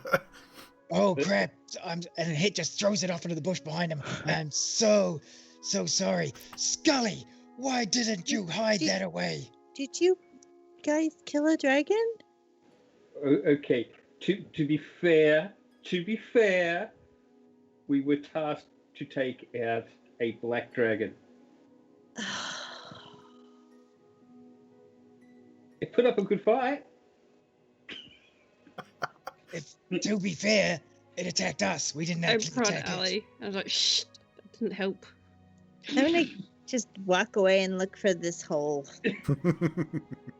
So Fiala silently walks towards the direction the Aldrin said that the entrance to the lower levels of this keep is located. Het looks at Sadiq and he's like, I really did not remember that was in there till right now. Really, Het? Really? I didn't remember what it was. It was just smelly and gooey, and I feel so bad. Yeah, so probably you're going to have to get some more flowers for this one to suck this one up. Yeah. Flowers do it, actually. That's really, really bad hit. Didn't you have the killing blow? Shh. Actually, no, I don't think she did. I think that was Gilly. No, what? Yeah. No, it was Neymaris dealt the final blow in that particular fight. Okay, we just won't say anything about that. Okay. I mean, it's tit for tat, right? Neymaris killed a dragon wormling. Yildri killed Neymaris. Doppelganger. I just look at Het and I'm like, I so wish you'd stop bringing that up. Scully, we have to fix this. Yes, we do. Okay. Probably a good idea to put Scully away because Het needs to fix it, not Scully. You're onto something there. And I'm suggesting you do it sooner than later because she can get upset and really end your day. Hold on, is this Adam talking? No, I'm talking acidic. Oh, okay. I'll be right back. And hit runs off after Yodri. Duly noted. I'm assuming the rest of you do follow, but lag behind a little. Yeah, pretty much. Keep them in sight, but not like. Okay, so say 20 feet, 25 feet behind? I'd say 35, 35, 40, 45. So a good distance. What's the size of a Dragon Ball? Like a fireball? From Just a outside of from a that dragon, radius. that's like 120 feet. So No. The explosion. Yeah. I think it's 45 feet radius. Yeah, 20-foot radius. So about 40 feet radius. around. So, yeah, be at about 40 30 feet. Okay. foot to be safe. Okay, so you guys hang back, and I dare say you bid farewell to Aldrin, and he just sits back down his camp and starts skinning his rabbits. Oh no, I'm helping him. I'm staying with him because I'm just a bit too scared to go after that one. So you're not even going to go with them? Because they're going to be going like 150 feet away. Black dragon, so I'm cool. How far away are they going? They're going to the entrance of the dungeon, which is about 150 feet away. So I look at Aldrin and I'm like, nice to meet you, but I guess I better go and look after this lot because they'll get themselves killed otherwise. And he sort of gives you a bit of a grin and a nod. And with that, before we carry on any further, we're going to take a small break, ladies and gentlemen. So we'll be right back. And if you've got any questions when we come back, it'll be a time to ask. And we'll get back in the story very shortly. Be right back.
until Sadiq comes back. Welcome back.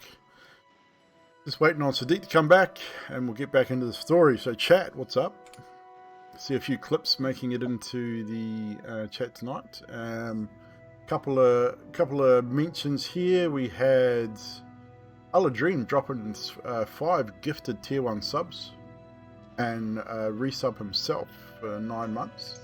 Cheers, Aladream. I know he's gone back to play some Tarkov, but cheers, buddy. Appreciate it. And No Thank You followed the channel. No, thank you. Oh, that's a good name. That's great. That's an awesome name. I want to change my name to something similar. Yep. No. Thank you.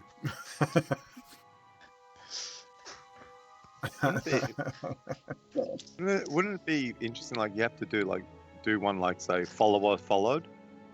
Follower followed. Yeah, thank you, you follower know, followed for the follow for following the follower. The sim. Fucking hell. Well, you're So- welcome. You're welcome. Thank Yeah, you. you're You're welcome. welcome. Yeah, thank you. You're welcome. Or you could make your name like subcolon, and then sub, and then it'll come up subcolon, and you go, what the fuck is that? Follower unfollowed follow. Follower unfollowed followed. Trust Jacks. But yes, so You know the sad thing is, he's now making up of another course he is. account. Of course he He's is. doing it now. Or a D&D Just to character. troll Or a him, D&D just to character troll him. or something. I mean, this is the Drax we all know. Yeah, this is the Drax we know. The cantrip master. He should have been a warlock. Oh yeah. The cantrip queen. I mean king. Well, you never know. He could go warlock as well. Druid could. warlock. Could go druid warlock. I've done it. Good use for spellcasting ability. And now we're giving him lots of ideas. For druids or warlocks. Well, I know warlock's charisma, but what's druid's spellcasting? Wisdom, It's I wisdom. think. Yeah, so you'd have to try and keep those similar, but yeah. Druid sorcerer Right. works because it's both wisdom. Sorcerer. is Sorcerer's charisma, isn't it? Charisma. No, because my character in your game is druid sorcerer, and it's both. Oh. My spellcasting is the same, I believe. So I thought I'll tell you in a Charisma is warlock and Warlock, paladin, bard. bard. I thought sorcerer as well for some reason. And sorcerer. Wisdom. It is, okay. It's wisdom. Do they tweak it? Maybe. Hmm. Pretty sure it's wisdom. Is what I I'm know. saying. I know. Very Wizard is stupid intelligence. fuck, Yeah, because Same I'm as warlock artifact. sorcerer, and my spell to save DC's my spell attack and save DC is the same, so it's all based on wisdom or charisma. Wisdom. Hang on. Charisma. Yeah. Warlocks is charisma, so is sorcerer. I thought so, yeah. Yeah, so Oh, it's okay, charisma, so not wisdom. charisma. Because I had a paladin sorcerer. I've played some weird classes. Cantrip follower. Lord Crimson. I've Right. done some crazy shit. Oh, All look, right.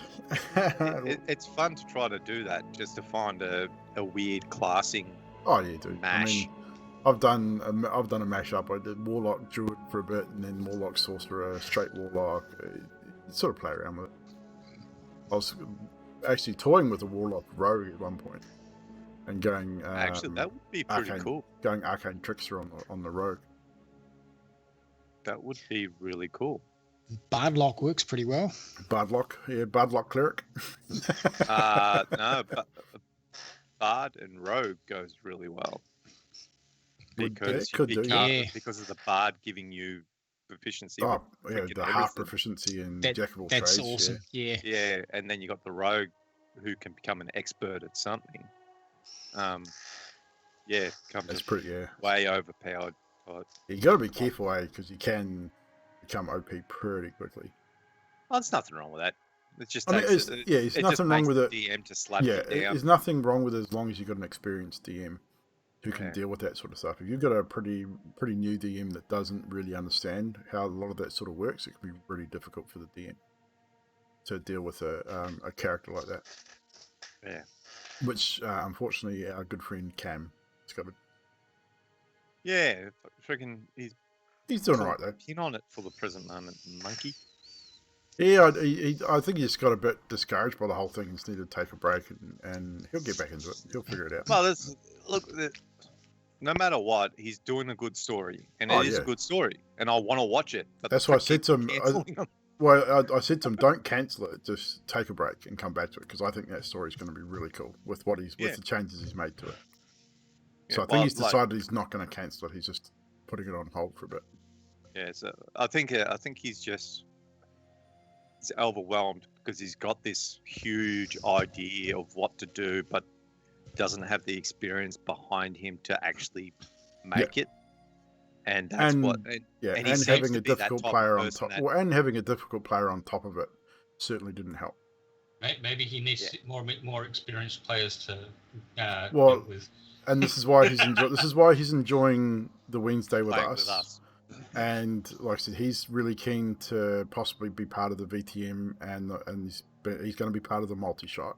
And I said to him, well, do you want to DM a one-shot maybe with our group at some point, or a multi-shot or something, just to give you a bit more experience with players that are obviously more experienced ourselves as well. So, so he's seriously considering that too, DMing a multi-shot with us, with our group, which I think would be a really good idea, because that's something we can throw in either on a Wednesday night after the Curse campaign finishes, or we can do it somewhere in between, maybe even after Michelle's multi-shot, and get him to do one before we do the VTM stuff. So yeah, which gives the Bazatron more time to work out all of his stuff on his end, because the VTM is going to be a big story. I think it's a lot of work for the GM. I've got it sorted. Yeah, but I know Baz. Yeah, he's pretty good. he's probably got like 3 different campaigns already worked out with how to kill us all. He loves. Yeah, Baz is a creative. This is one thing. It's what he does, basically. Adam, it's scary how close you are.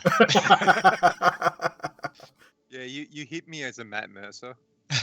Really do. Yeah, dude. Because he's the same. The guys were going to this one place, so he made the entire city. Yeah. And all they did just went to one place within that city and left. Yeah, I never went back there. Yeah, it's like, I made the entire city. So, why? We're going to just the temple. Because I can. But yes, at the same time, it does help him later on if they do ever go back to the. And also too, I mean, from a creative. Players have a tendency of stuffing the GM up big time. All players do. Look what you guys have done to me in this campaign. I mean, you guys have done it on several occasions. Well, look what I did to you. On our Friday night campaign, the entire 3 hours was just battle, and we're still going. That happens sometimes. We're not finished yet. So, just because I walked around a little bit too much. Yes. I knew you were going to pay for that. Oh yeah, I'm actually downed. 2 people are downed. Yeah. I'm actually on the ground. But yes, I'm looking forward to the VTM stuff as well, and 2 reasons. I like the whole vampire thing is up my alley, but I know how creative Baz can be with these sort of things. So I'm really looking forward to what sort of story he's going to offer us as players from that perspective. Yeah, the problem is I still don't know what I actually want to do. I've got a fair idea, but again, we're going to sit down before we actually do our first stream of it, and sit down as a group, and we'll probably get a basic overview of what's happening, so we can then develop our characters more fully and all that sort of stuff as well. So we're going to have plenty of time for that. Yeah, and learn the rules, because it's pretty rules thick. So yeah. And as I said, we're going to have the multi-shot, at least 1 multi-shot, if not 2, in between that and VTM. So we're going to have plenty of time. Because we don't know how many sessions Michelle's multi-shot's going to go. That could be 3, 4, 5 sessions. Then if we get Cam to do one as well, that might run 3 or 4 sessions. So that's going to give us another couple of months of content. So yeah, Magic might have to help us on our streams of VTM. It looks like I remember him saying last week he's played before in that. Yeah, he might be able to give us some tips. Well, see, the thing is, Couple of Magic, lives. we're going to run VTM. I think we're going to use, was it Melbourne we decided as our city? Yeah, that's Melbourne what we or talked somewhere about. like that. Yeah, so even though that obviously Baz and myself and Nutty aren't from Australia, I can do enough research on the city to learn as much as I need to about the city and certain places and stuff. But to have real world maps and real world information on the internet at our fingertips will help with those sort of things as well. So Google is our friend. exactly. Well, it will be because Yep. I don't live in Melbourne. Well, we don't live in Yeah, Melbourne, but but you'd have we more of are. an understanding of the city than what we would. Roughly. I mean, You'd actually be surprised. Probably not, because like when I go to Melbourne, I do the one thing that I'm there to do, and then I get the fuck out because I don't. That's a bit Large like city, them yeah. saying that we have intricate knowledge of Auckland or Well, Christchurch. I've got a reasonable knowledge of Auckland, even though I don't live there. Yeah, well, And no, Christchurch?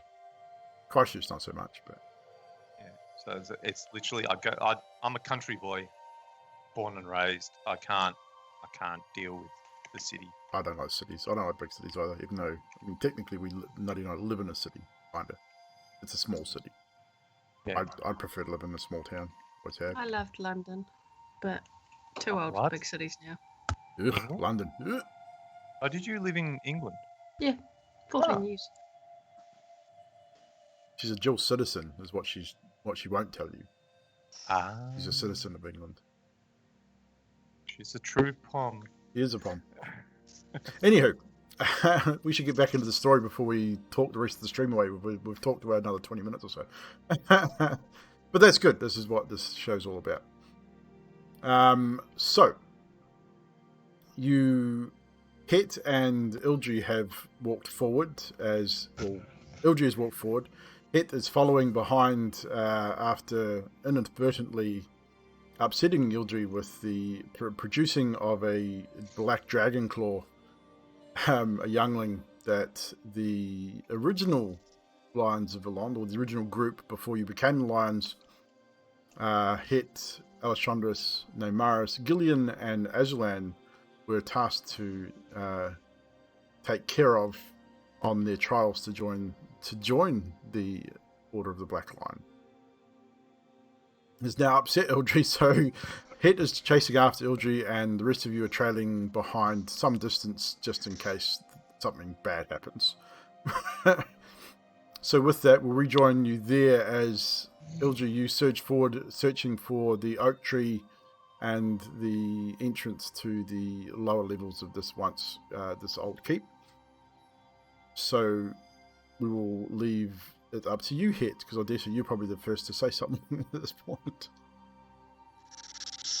Yes, Het will do his best to catch up, and as he gets to her, he'll say, Ildri, a moment. What do you want, Het? I just wanted to apologize for that back there. And We'll try and keep walking if we can. Yep, you can forward. keep walking. That I had forgotten about in my pack. It was and is totally insensitive. But I honestly did not realize what it was at the time until I brought it out into the open. Which part are you sorry about? Like the finding another member of my race and then killing it and chopping it up for your backpack, or the part where it was just rotting in there while you were dating a dragon, or just the general awkwardness of this conversation? Which part? I appreciate that this conversation is awkward. I mean, imagine being in my shoe. Duh. I mean, imagine, it's weird from my point of view too, but I am sorry in general, and I know nothing can take that away, what has happened. However, there is only one thing we have to say in defense, and that is the dragon did attack us. It was in retaliation. Yes, we were tasked to go and take it out, but the group did stop and talk to the dragon first. It did not go well. Talks went south very fast. Were there any eggs? Was it a boy, girl? You don't know? Yeah. You would You would have to watch the VOD and find out. Tune in next week. Because my memory of 11 months ago in game is not that good. Yeah, it was almost. It was over a year ago, I think. Yeah, it was right back. over a year ago. That was right back at the start, but I think it was a boy. And he was an arrogant fuck. Yes, and he was very hostile, as a black dragon would be, and Ilgi would know that. Ilgi would know all too well how arrogant and violent black dragons can be, even young ones. And Head says, yes, he was a very dark, black, angry dragon, and like I say, we tried to negotiate. I even think I do remember talking to the crew, and we were all agreed on not attacking unless it gave us a reason. And it instantly gave us a reason. I have defended dragons and dragonkind from as long as I can remember. But there are some things, as you well know, Yudri, you cannot back down from, I guess. Keeping the claw wasn't sensitive. Like I say, I forgot about it. Surely someone was going to tell me I smelled bad at some stage. I mean, you don't hardly... Anyway... I've had enough about male dragons being full of ego. I had a rough night, and this kind of added to it. And I just kind of want to. I'm just gonna. You had a rough night. Oh, that's right. You said you were going to try and contact Kosis, right? Yes. Did that go south as well? He said he knew all the decisions all along, including Asmodeus, and I'm basically, one of us is going to kill each other on the battlefield, and I don't have a link to him anymore. Oh, shit. That's upsetting, and he wasn't the same. He's not red anymore, so... Oh. Yeah. So I guess I'm just gonna wild shape into a direwolf head, and I'm gonna sniff this out. We're gonna find Thorfi, and we're gonna celebrate the hell out of Allie's birthday and just forget this happened.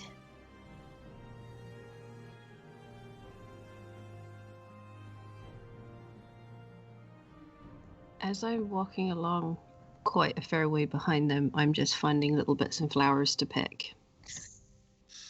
Roll investigation, because there might be flowers here. I'm not sure what type of flowers would be growing on this old concreted building area.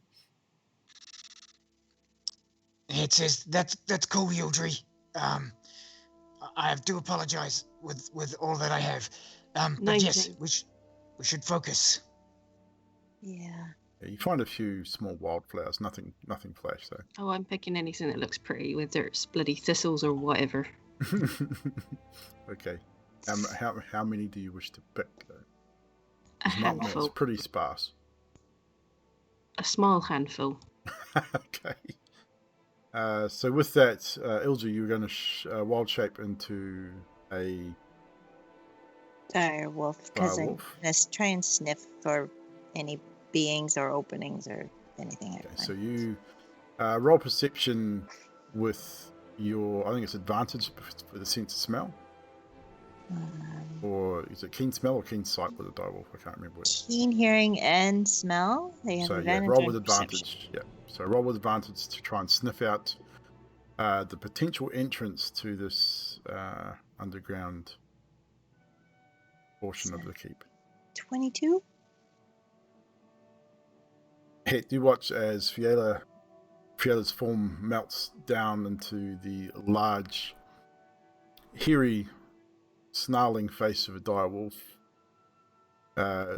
She gives you that sort of, not a real aggressive growly growl, but a bit of a growl and like the whole, as dogs do, disapproval sneeze kind of thing, and then start nose to ground and start sniffing around. Sweet. Hate activates speak with animals as well. Not gonna leave this alone. And she starts sniffing around the ground, and after maybe about 10 or 15 minutes, you find what the druid was talking about. It is, you get the impression it was once probably like maybe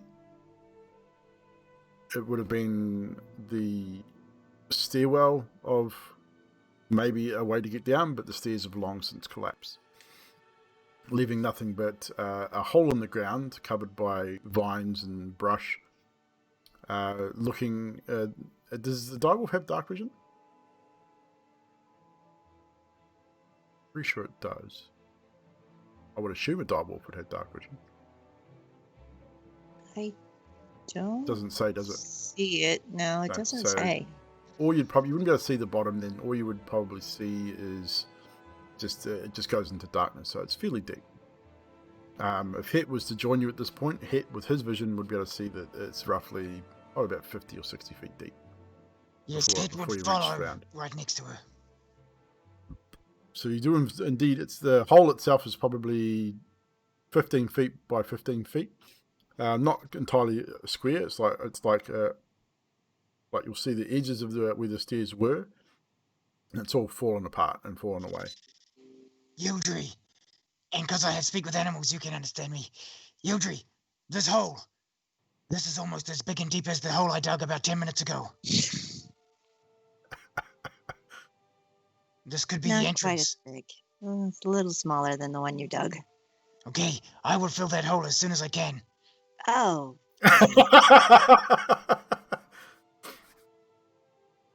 Wow. Can Het see, looking for, like, is it quite a steep hole or is it like a declining cave? It's pretty much straight down. Like you can see the remnants of the old stairs sitting in the bottom. It's just a pile of rubble sitting at the bottom. Old stonework and dirt and things like that. If this is the entrance, it may be a little harder to get into than we thought. And I'd say by this time, if the rest of you were wishing to rejoin Het and Fiala, you could definitely do so, as you've seen them. Fiala's changed shape, and they're both standing still, sort of investigating through this bit of brush, looking down a large hole.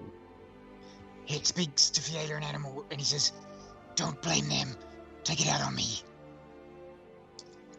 why? You all 'Cause- killed it. No, none of them had anything to do with it. It was totally my fault.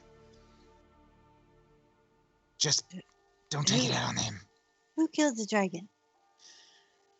At this point, I'm gonna come You up. can't understand them. They're speaking in direwolf. That doesn't matter. That's fine. I can't hear what they're saying. I'm just gonna come up and kind of scratch Taylor behind the ears and kind of hand her the flowers and say, "I'm sorry." Do you let her?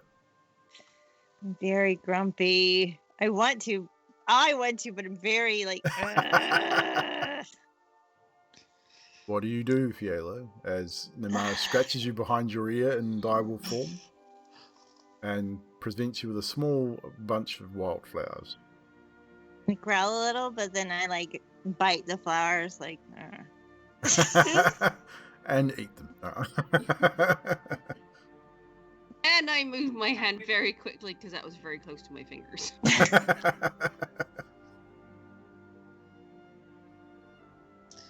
So we have found the hole. It's pretty, like, broken. Broken like Het. Like broken internet. And he's back. Man, I didn't even notice that one coming. Normally I see it. Yeah, Sadiq, Ali, what do you recommend? But what, hey? Is there a way across?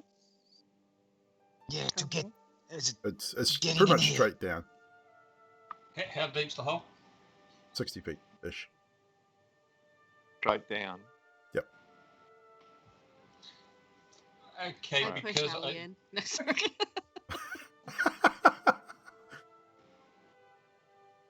Well, she does have Featherfall, and she could take the rope down with her. There is a large... You are standing by a large tree too, guys. And we can tie the other end to the tree, I guess. Oh, Ali! And Het puts his hand on Ellie and says, "These boots were made for walking," and he traces a symbol in the air and grants Ellie spider climb. Ah. The ring of warding now ends, but it would be close to that hour anyway. Yep, that would be. Why, thank you. And away I go. This is cool! Do you have the rope? Yes. Are you sure? Because you didn't say it. You just said you're away you go. Ellie gets halfway down before realizing she doesn't have the rope and comes back up to grab Okay, we'll the rope. Who's tying it around the tree? I need you to roll a dexterity check for me to see how stable your knot tying is.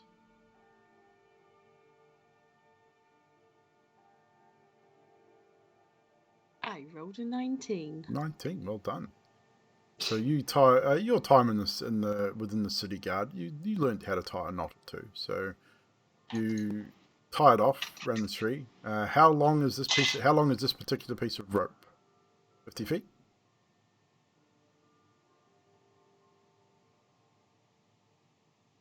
I don't know, they were just giving it to me. Yeah, I'd say 50 feet. So it's a big tree, so it's going to take probably 10 feet around the tree. So it's only going to descend 40 feet into the hurl, which will leave you a 20-foot drop off the end.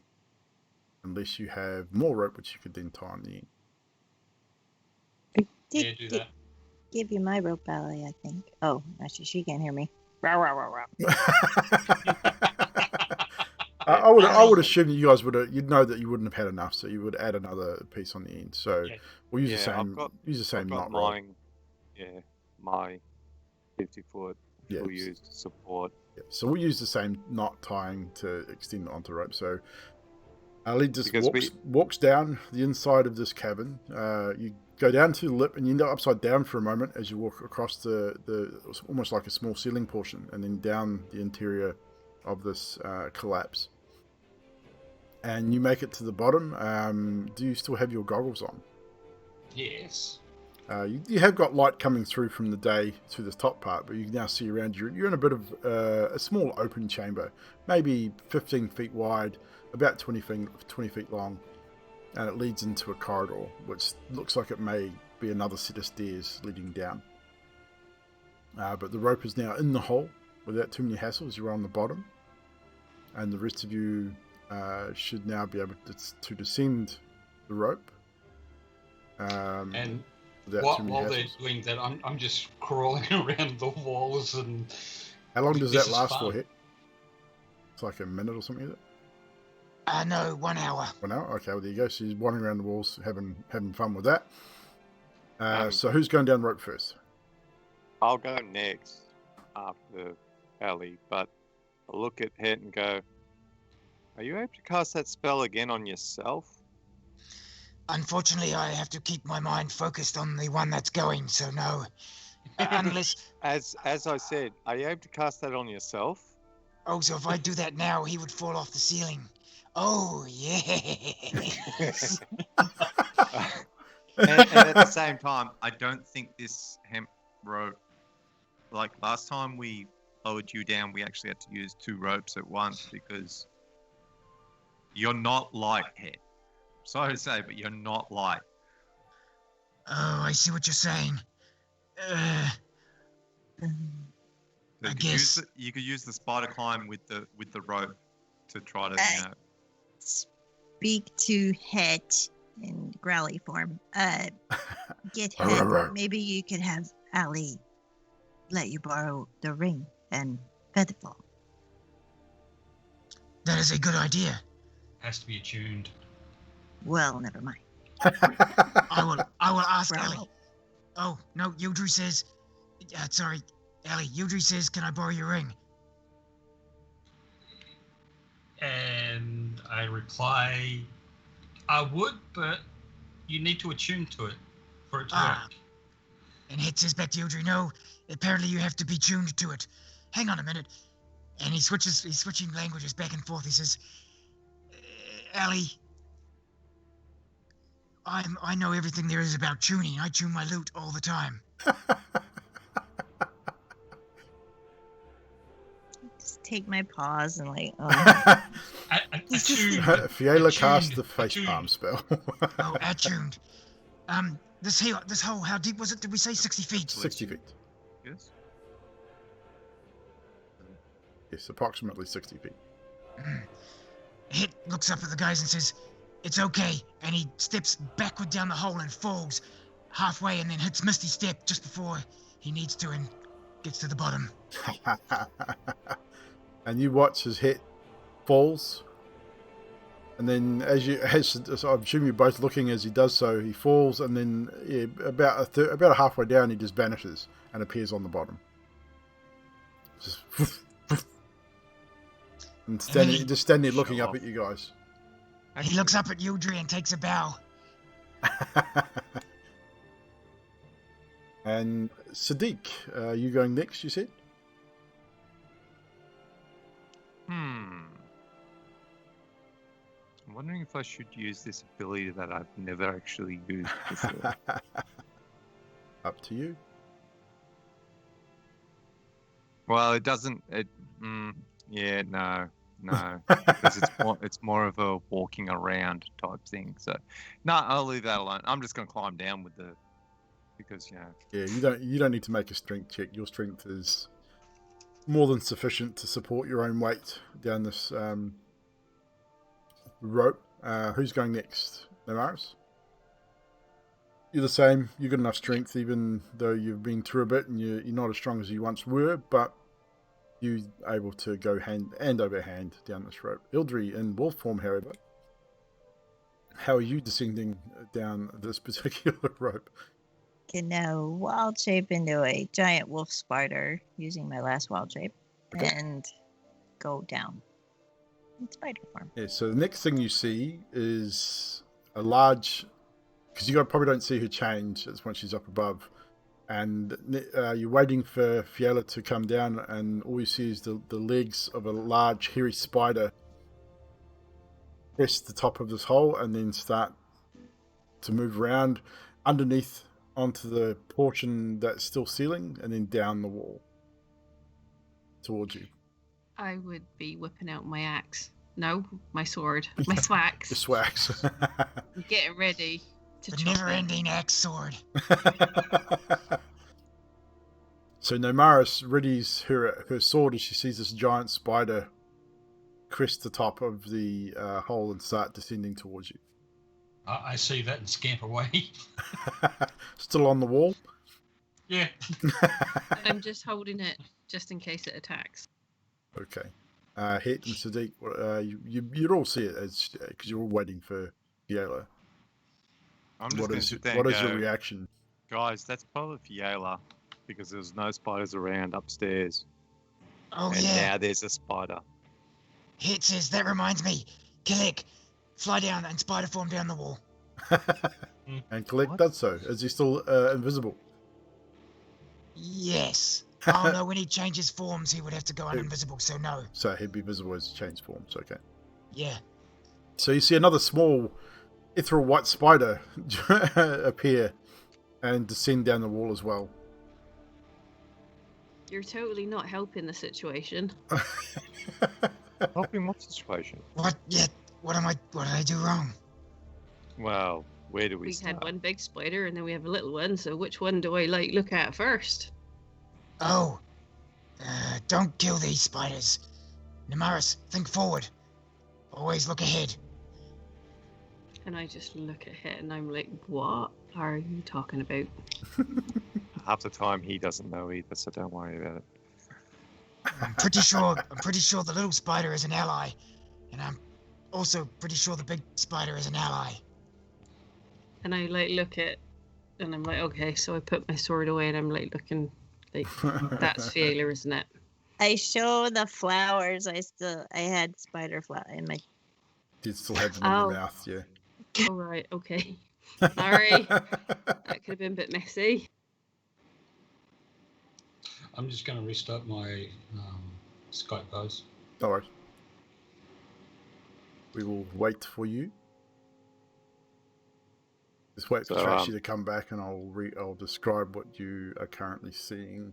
The area would have just lit up because I would activate my Rid of Dawn. Okay. So it's Oh, 20, yes, good 20 idea. feet bright, 20 feet dim. Yeah, we'll go with that.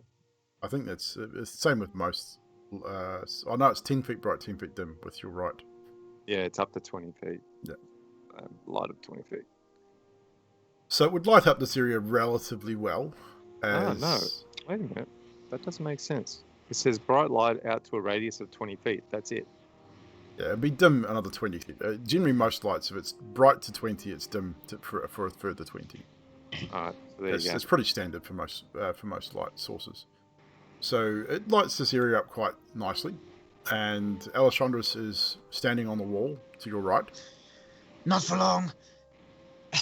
Hit reaches back over to Yudri once she hits the deck and says, "Still lady, give us sanctuary," and reactivates warding bond. Which deactivates the spider walk, and Alessandros, you fall 20 feet.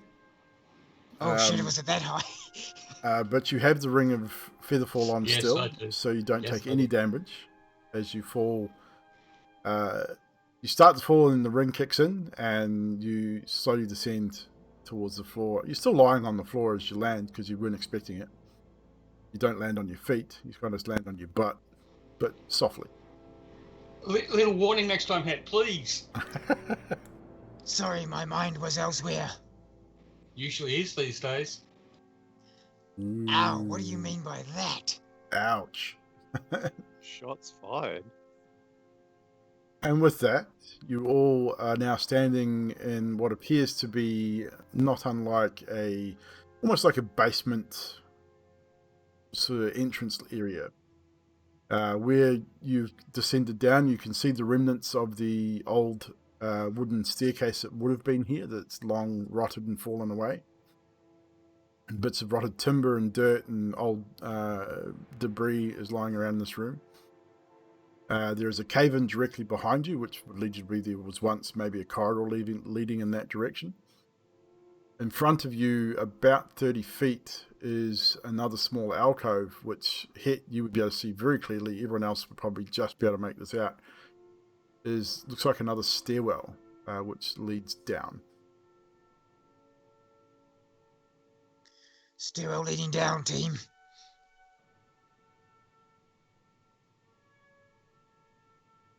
Should we move in? Yudri moves forward. Go forth. Go forth and multiply. No, go forth and subtract. So are you all moving forward? What do you want, Yes. Nutty? What are you doing? Don't think. Don't hold your hand up. We're not doing that anymore. If you've got something to say, just say it. What do you want to do? We can't hear you, by the way. I was just thinking I might cast Commune with Nature, but it's going to take a wee bit, and it's probably not going to help. That's another ritual, isn't it? 11 minutes. All your long spells. There's not really much nature down here either, by the way. So. Yeah, no. It's probably better for outdoors, so it's fine. Just a little bit. Nice try though. But I was just like, and I was thinking as I had my hand up, so that was just me. That's weird. Yudri has Fiela has a blind sight of 10 feet, so I'll just go forward in case I see anything or sense anything first. Trash, you having video issues? I can see 3, but 2 have just gone dark on me. Interesting. Might be just damn width. That's why I did the restart. Oh, look, there's one back. Yeah, I think I've got problems. And I've just got a text message. Wow. Jump You have scare. received a text message. Okay. Oh, So, with that, Fiela Spider ventures forward with her 10-foot of blind sight, heading towards the stairwell. Who follows? We get a marching order, please. Hit will be about 20 feet behind. Not seeing that she is still pretty unhappy, he will just try and keep a good eye on her and stay within range of ward. No worries. Who's after Hit? As I say, I'd probably be fairly close to the front because, Yep. just in cases. Yes, mid shield and all that. So you're It will fairly let you close. past. So I'd say Fiala, Namaris, Sadiq, Kit, and Ali bringing up the rear. You venture forward, you move towards this stairwell. As you descend this stairwell, you now find yourselves in another corridor that's about 15 feet wide. Looks like it's about maybe 50 or 60 feet in length. Has two separate corridors running off of it, both leading to your right from where you are currently looking. One about 30 feet in front of you, and the next is which looks like more like a T-junction, so you can turn that way. At the end of this corridor is another right-hand turn, which is the only way that corridor tends to go. So you've got two potential tracks that you can go at this point. There does not seem to be any light source down here. So those of you that do not have dark vision, you'll be in the only light source you will have will be Sadiq's sword, which is bright enough to keep things fairly well lit in here. But that's the only light source you currently have. Turn and point with one thing at one hall and one like with the other hall. Look at Namaris. Like, which way? So which way are we going, ladies and germs? Left. That way. There is no left. You can go left if you like, Sadiq, right into the wall. I'll just point the way that she was looking first. So at the end of this corridor was the first... The left claw. The left That claw. way. So walking past the first turn, going to the very end of this corridor and then turning right Yeah. is what you choose. Okay, so you move forward. You're looking down that first turn. It's just another corridor, and it veers off to the right again as you look down it. Passing that corridor, you turn to your right. You see another small corridor that goes forward another 30 feet or so, and it veers to the left. Do you continue down this corridor? May as well.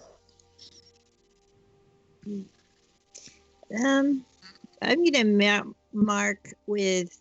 I'm gonna shoot spinners at my butt and mark with little webbing, like every time we turn a corner on the Okay. wall. Like, No worries. Which wall? Left or right wall? so as we turned right, I'm gonna mark that one, and Yep. then I figure we'll go straight, Yeah. guys. So you've Keep turned going. right down a small corridor, which is 30 feet long, and that turns to the left. So this is the only way you can go in this corridor. Alright. So then you mark the left-hand wall as you turn to there. What you find as you continue down this corridor is a wooden door. It's closed. Looks fairly sturdy.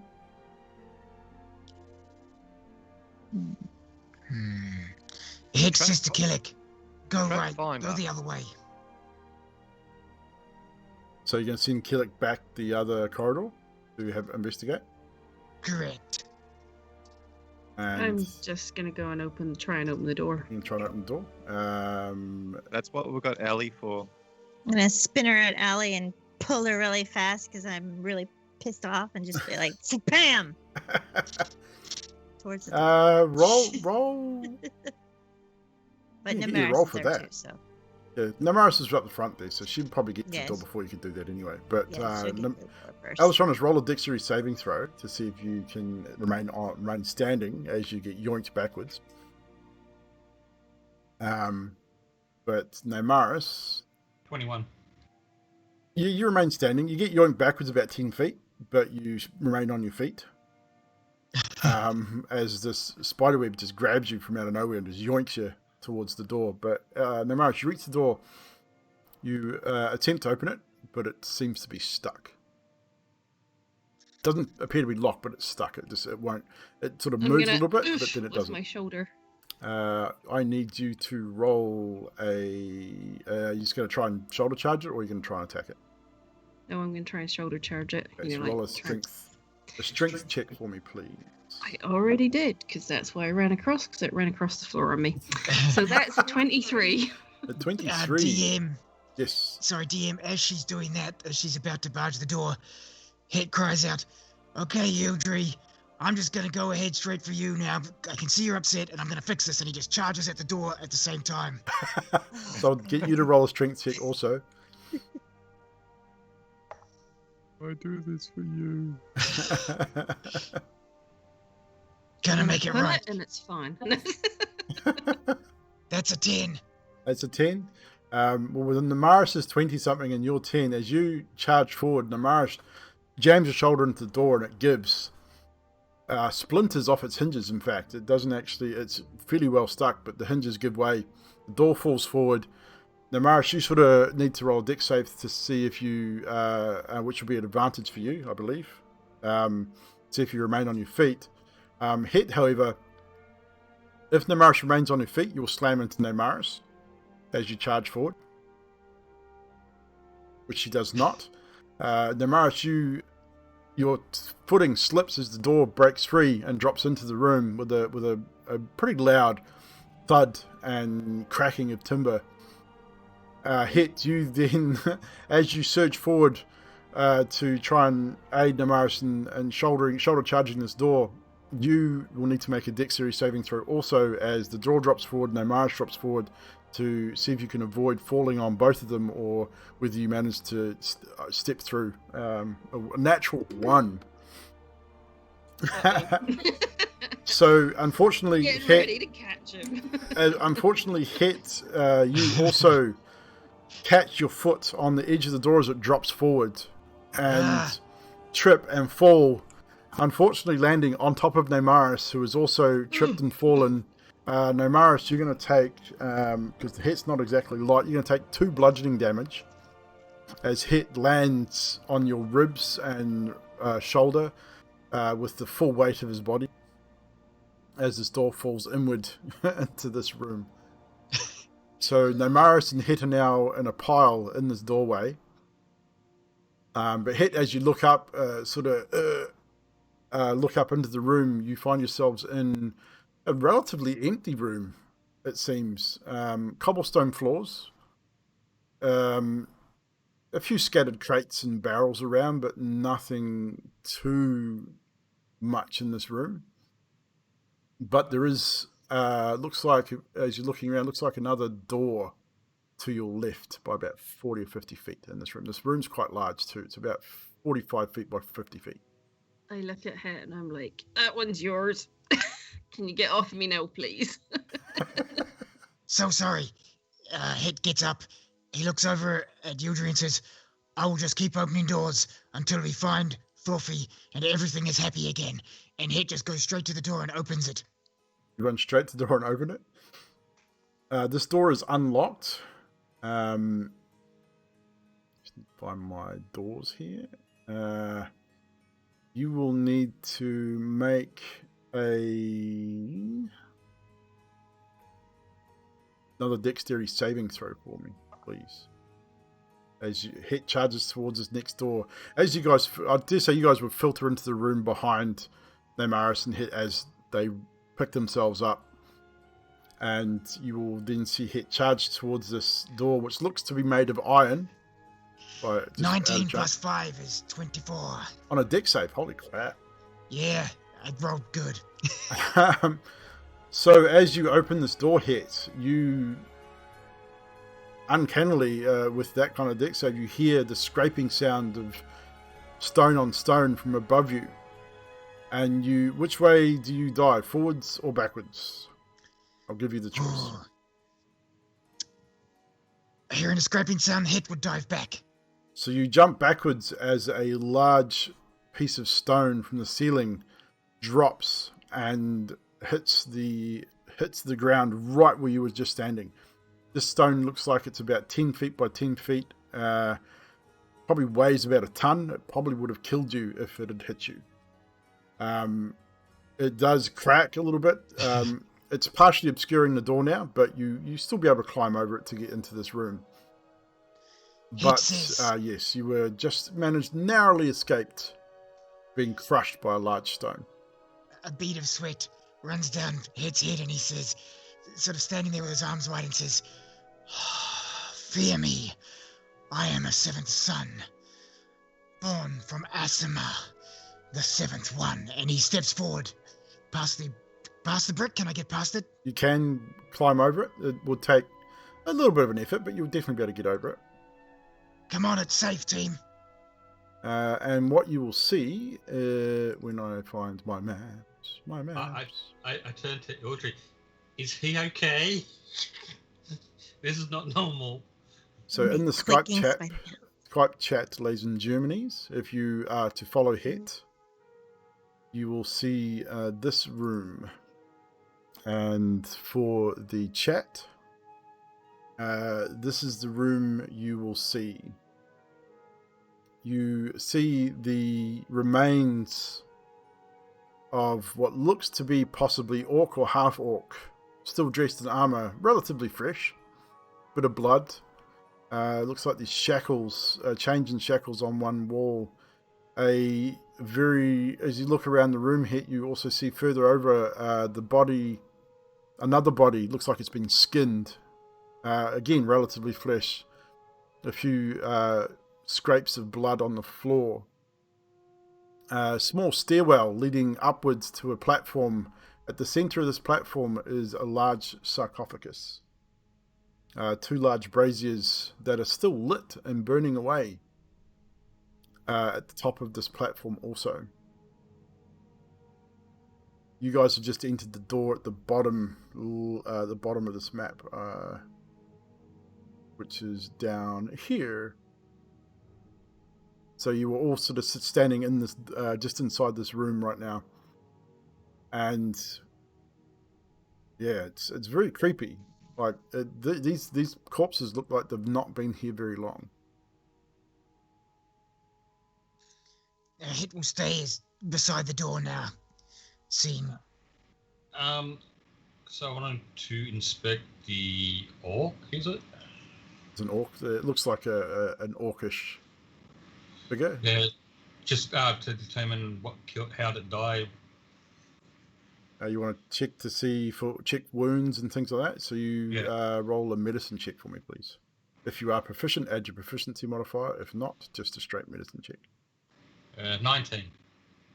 19. As you inspect the body, you can see that the face is relatively battered and bruised, not unlike someone who has been tortured. But there is a large, deep laceration from ear to ear, and a lot of blood, coagulated blood beneath it. He's had his throat cut.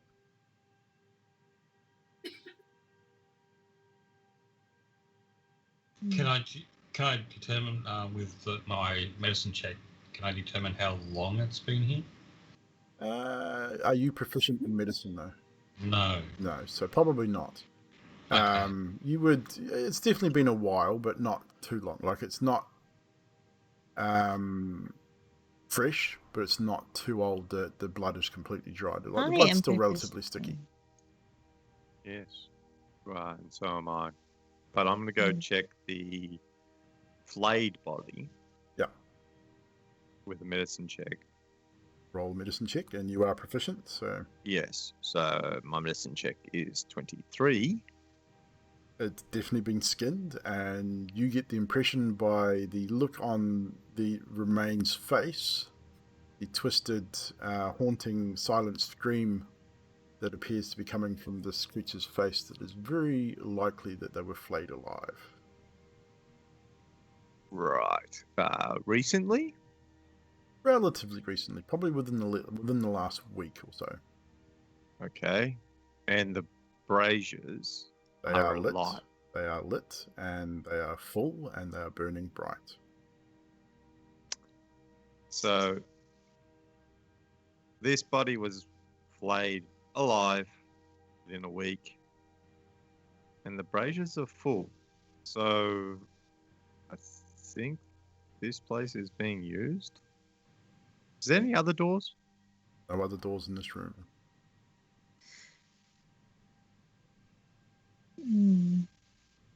I don't think Thorfi would have been doing this type of stuff. Right? I want to check the sarcophagus. Do you want to move forward to the sarcophagi? The sarcophagus, the large stone tomb, which, looking at it from where you are, it definitely has the effigy of a knight or some such carved into the upper part of it. As you get a little bit closer, however, you notice that the top is slightly ajar, has been pushed to one side. Do you want to look in it or just inspect around it? What specifically are you doing? Muted, Trash. No. Okay. I'm going to inspect around it. You know, look around it for what specifically? Traps, hidden buttons, and all that kind of. Okay, roll investigation for me, please. 19. 19. With a 19, you look around the base. You can't see anything that looks like it would be mechanical in nature, any kind of button or anything like that. The top looks like it has been moved, and probably recently. The dust that would have been set on this has been disturbed. It has a bloodied dagger sitting on top of it, and it looks like a set of tongs, which is also covered in blood. But you don't really see anything other than that at this point. It doesn't look like to be trapped or anything like that either. Hit moves forward about 20 feet from the doorway. Yep. 25 feet, and he says, Steel Lady, show me the great unknown. And he casts Detect Magic. As your Detect Magic spell fires, you get a very faint signature on the wall behind the sarcophagus. And then after about 30 seconds or so, it disappears. This is odd, everybody. I was detecting magic. Something was behind the sarcophagus, but then it disappeared. What do you mean, like behind the wall, or like? I don't know. Hiding themselves. Yeah, with it magical looked means? like it was on the wall, kind of. It was, yeah. So It was too quick. It was too quick for you to determine what type of magic it would do. It just moved. Yes, it's possible it could be behind the wall, or maybe something invisible, but whatever it is gone now. And it is at that moment that the signature flares up once more. Well, there it is. And this time, however, it's not just a signature of arcane magic, but a large portal opens. Did they all see the portal? You can all see it as the portal opens on the wall behind the sarcophagus. And what you see is stepping through this portal is this man. Just steps through, looks at all of you, standing pretty much exactly like that, hands behind his back. A very intent grin falls upon his face, showing a pair of very sharp teeth. In an instant, his form changes. And this is the figure you now see standing before you, which is a figure you all know. You've all seen this man once before. Now you've seen him in his human form, which, Ildri, you recognize the human form almost instantly. The rest of you recognize this more demonic form as the Prince of Hell, Asmodeus. That grin ever present as he nods his head in recognition of you being here, steps back through the portal, as 3 creatures now step out in his stead. And that is where we're going to end tonight's session, ladies and gentlemen. And we're going to pick up with this combat next session, next Sunday night, as Modius has sent some minions to play with you. Oh, the fun times we have. Just for the chat, I'm sorry, chat, you guys won't have seen what they saw, so I'm going to, before we finish up, I'm just going to show you what they saw. Right. So for the chat, sorry about that, guys, I forgot about you. So this is the gentleman they saw standing in as he first walked through the portal. A very noble gentleman in a dark overcoat with lots of cool little buckles and a pointy collar. Very intense looking man. And this is what they saw once he transformed. His shadow looked like something out of Alien. So that is his more demonic form. So he is very much... And he looks a lot cooler in the demonic form. He does look a lot cooler in demonic form, definitely. Oh yeah, that is. He does look I do very like cool. the dark angel wings and then the devil wings. That looks really cool. I found this. I was looking at photos of Asmodeus in humanoid form and in his demon form, and the one that was closest to the model that I've got was this one with the added sort of raven/angel wings down as part of his cloak and part of his sort of his dress, his robes. But then the real sort of burning demon wings behind him as well, which is kind of cool. So. He's got like 3 sets of wings, right? That's crazy. Yeah, pretty much. But yes, a very cool creature nonetheless. And the fact that he's in actual human mythology as well, which is really cool. He's not just a D&D effigy. Asmodeus is an actual creature from human theology too, which is kind of cool. So, what a way to end tonight's show, guys. Right before you hit a combat with potentially some demons, as these creatures that did emerge from the portal were very demonic in nature. Different than you've seen before, though. These are demons you haven't seen before, so it should be very cool. So, with that, we'll do our usual run around. The team here gets some highlights from tonight's session. Chat also too. If you have any highlights, just at Evildoer TV in the chat, and I'll call them out if you've got anything. We will do XP also. I'll get who in the chat has access to a dice roller. I'll get someone to roll a d20 and tell me what you get. While we'll go through. Yeah, Cam, you got a dice roller. So's Drax. But I think Cam's probably got access to it. So, Namaris, aka Nutty Tart, a standout moment or highlight for you this evening, please. The total. I'm looking through my bags and look. 12. That hit moment. The hit moment, definitely. That was a no shit moment if ever I've seen one. Trashman, aka Alessandris, a moment from you, please. The absolute anger will go from Hillary. Yes, very good role play there, people. Anything else, Trash, or was that it for you? Yeah, that's it.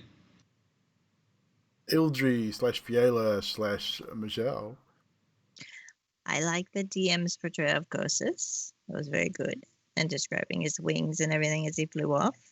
And I also like Namaris' memory of like her party and then she forgets their name.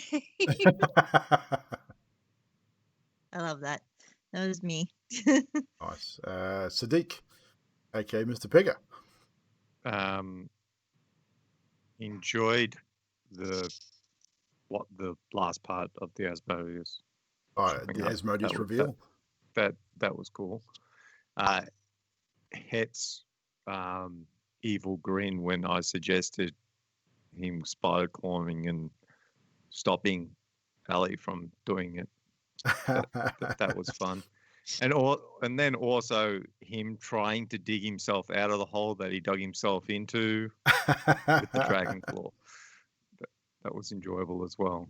Yes, that. I think that's going to be a bit of a highlight moment for everyone. I think poor old Het making that kind of faux pas. And lastly, before I give my moments, Baz, aka Mr. Het, a resident bard. Yeah. I thought the discussion from Yildri and Kosis, even though we weren't there, I thought that was a powerful scene. It had my dragon glands welling. And he freezes. And he's back. Namaris, Sadiq, and the omelette too. Those were my moments for today. Yeah. Yes, I would have to agree there. For me tonight, obviously there's several moments. The oh shit moment from Het, definitely right up there. Well played Michelle with her response. The omelette moment between Neymaris and Sadiq, definitely. Chashi, you got another one? Yeah, the get off my back as well. Yes. Yeah, get off my back, bastards. But yeah, so the moment between Neymaris and Sadiq, with Sadiq offering to make Neymaris an actual omelette loaded full of all sorts of wonderful things. The roleplay again. You guys are stepping up roleplay almost every week. It's getting the point now. It's not hard to find a moment that is standing out for me specifically from a DM's perspective. The Kosis interaction, I think you handled that very, very well. It was meant to be emotional, but also kind of cold at the same time. Like he was angry, but not angry. He's definitely changed. Like I think hopefully the portrayal of his change came through with that interaction, and not just the description of him as he flew away. But everyone's roleplay is just getting so good. It's good to see, and it's as much as I'm looking forward to the end of this campaign as well, just to see how it all turns out. It's going to be sad to see the end of the campaign finish because it's been just running so well. Definitely one of those things. So chat, I had to refresh. So if chat, you've got any moments at Evildoer TV, just so I can read them out. Before we finish up, Mikolo wow with the follow as well. Thank you very much. Obviously, Aladream with the 5 gifted subs tonight and the sub himself. The other followers as well. No thank you for the follow. And we had what was the other one? Raging Rolls, and we've had a few. We had a heaps of follows. We've passed that 3,300 follows. Is amazing. I know we had a couple of follow bots hit us right at the start of this campaign, but 3,300 is still a big number. I'm not even sure what my actual follows are anymore, but thank you everyone for following as well, the gifted subs and everything. Viewers, you guys rock. Magic, Ildri, get off. Yes, Get off. I'm wondering if there's going to be a point where Ildri is just tired of you guys riding here and just says, "No, I'm not doing it anymore." But it is a fast way to travel, so it is definitely your quickest way of traveling at this point. We could take that so far and so bad, but we won't. We will leave I think Het's walking from now on. Well, technically, it's not just Het. I mean, technically, Neymaris and Alessandros were also responsible, but we'll see how that turns out later with more roleplay. XP 2,400 guys, 2,400 XP, 12 times 2 times 10. With the roll, we got a 12 roll, so we're gonna do that 2,400 XP. How close is Neymaris to her next level? Did we? Oh, we gave you a level last time, didn't we? Yeah, we did. So don't worry about that then. You can always give me another one. No. I don't mind. No. Okay. I tried. You did trumpet, no. Should we raid someone tonight? Who does a barbarian have to sleep with to get a level, man? Don't forget, chat, as well, we have our channel points where you can gift your player of choice or your DM luck or inspiration as well, so don't forget that for future sessions. That's also for the Wednesday night session as well, not just the Sundays. So let's see who is online. Dreaded GM is on. We have Dead Aussie Gamer. They're streaming. What are they streaming? Dead Aussie Gamer. They're doing a one shot. They actually got a pretty cool overlay too. Get kind of worried. I think we'll raid them. I don't think we've raided these guys before. This So is on the pier. Yeah, this is kind of on like just outside, like just at the bottom of the gangplank. no, I'm not following them, so we haven't raided them before. So Stride we're going down to the raid gangplank them. then, making my boots fall heavy And as I said, don't try and forget cut them Wednesday off, night for the Curse of sort the of Strahd. swelling backwards and just like, We'll all be right, back what's again this then? with Cam and Drax Anybody joining us as frightening young well Zeke here? for the Curse of Let's Strahd take it up with campaign me, and Wednesday sort of grab night. someone by the neck, just like, what? You believe this old man's Got a tales? little surprise planned for everyone for Wednesday night, so be no, prepared. not at all. What are you, a man or a rat? No. You see a tiny No, no. rat folk? DM's I'm a having rat. a surprise is no. That's all I'm right. looking Tell forward to it. it. It'll be fun. Uh, Everyone's going to yeah, die. No, kidding. walks on board. You're all going to die as- down. as the rest of you, rest of Yes, these guys. but part, you see everyone that take Zeke, care through the week, we can sell a and barrel we'll see you back here on and Sunday night. It's clearly a little big for us, but There may be a gaming stream this week, I everyone don't know. I had a job interview on Saturday which went relatively well, so hopefully I'll find out sometime during this week what is happening with that. We will see, but again, I think I'll it's just come up to him and just, we'll see. Hopefully. Hopefully. Sort of try and Anywho, without any further ado, we'll bolster him a say little good bit, so I'm night, just, like, take ruffling his hair, care, like, you'll be and all we'll right, see you lad. on You Wednesday. keep doing your work. You're doing good work.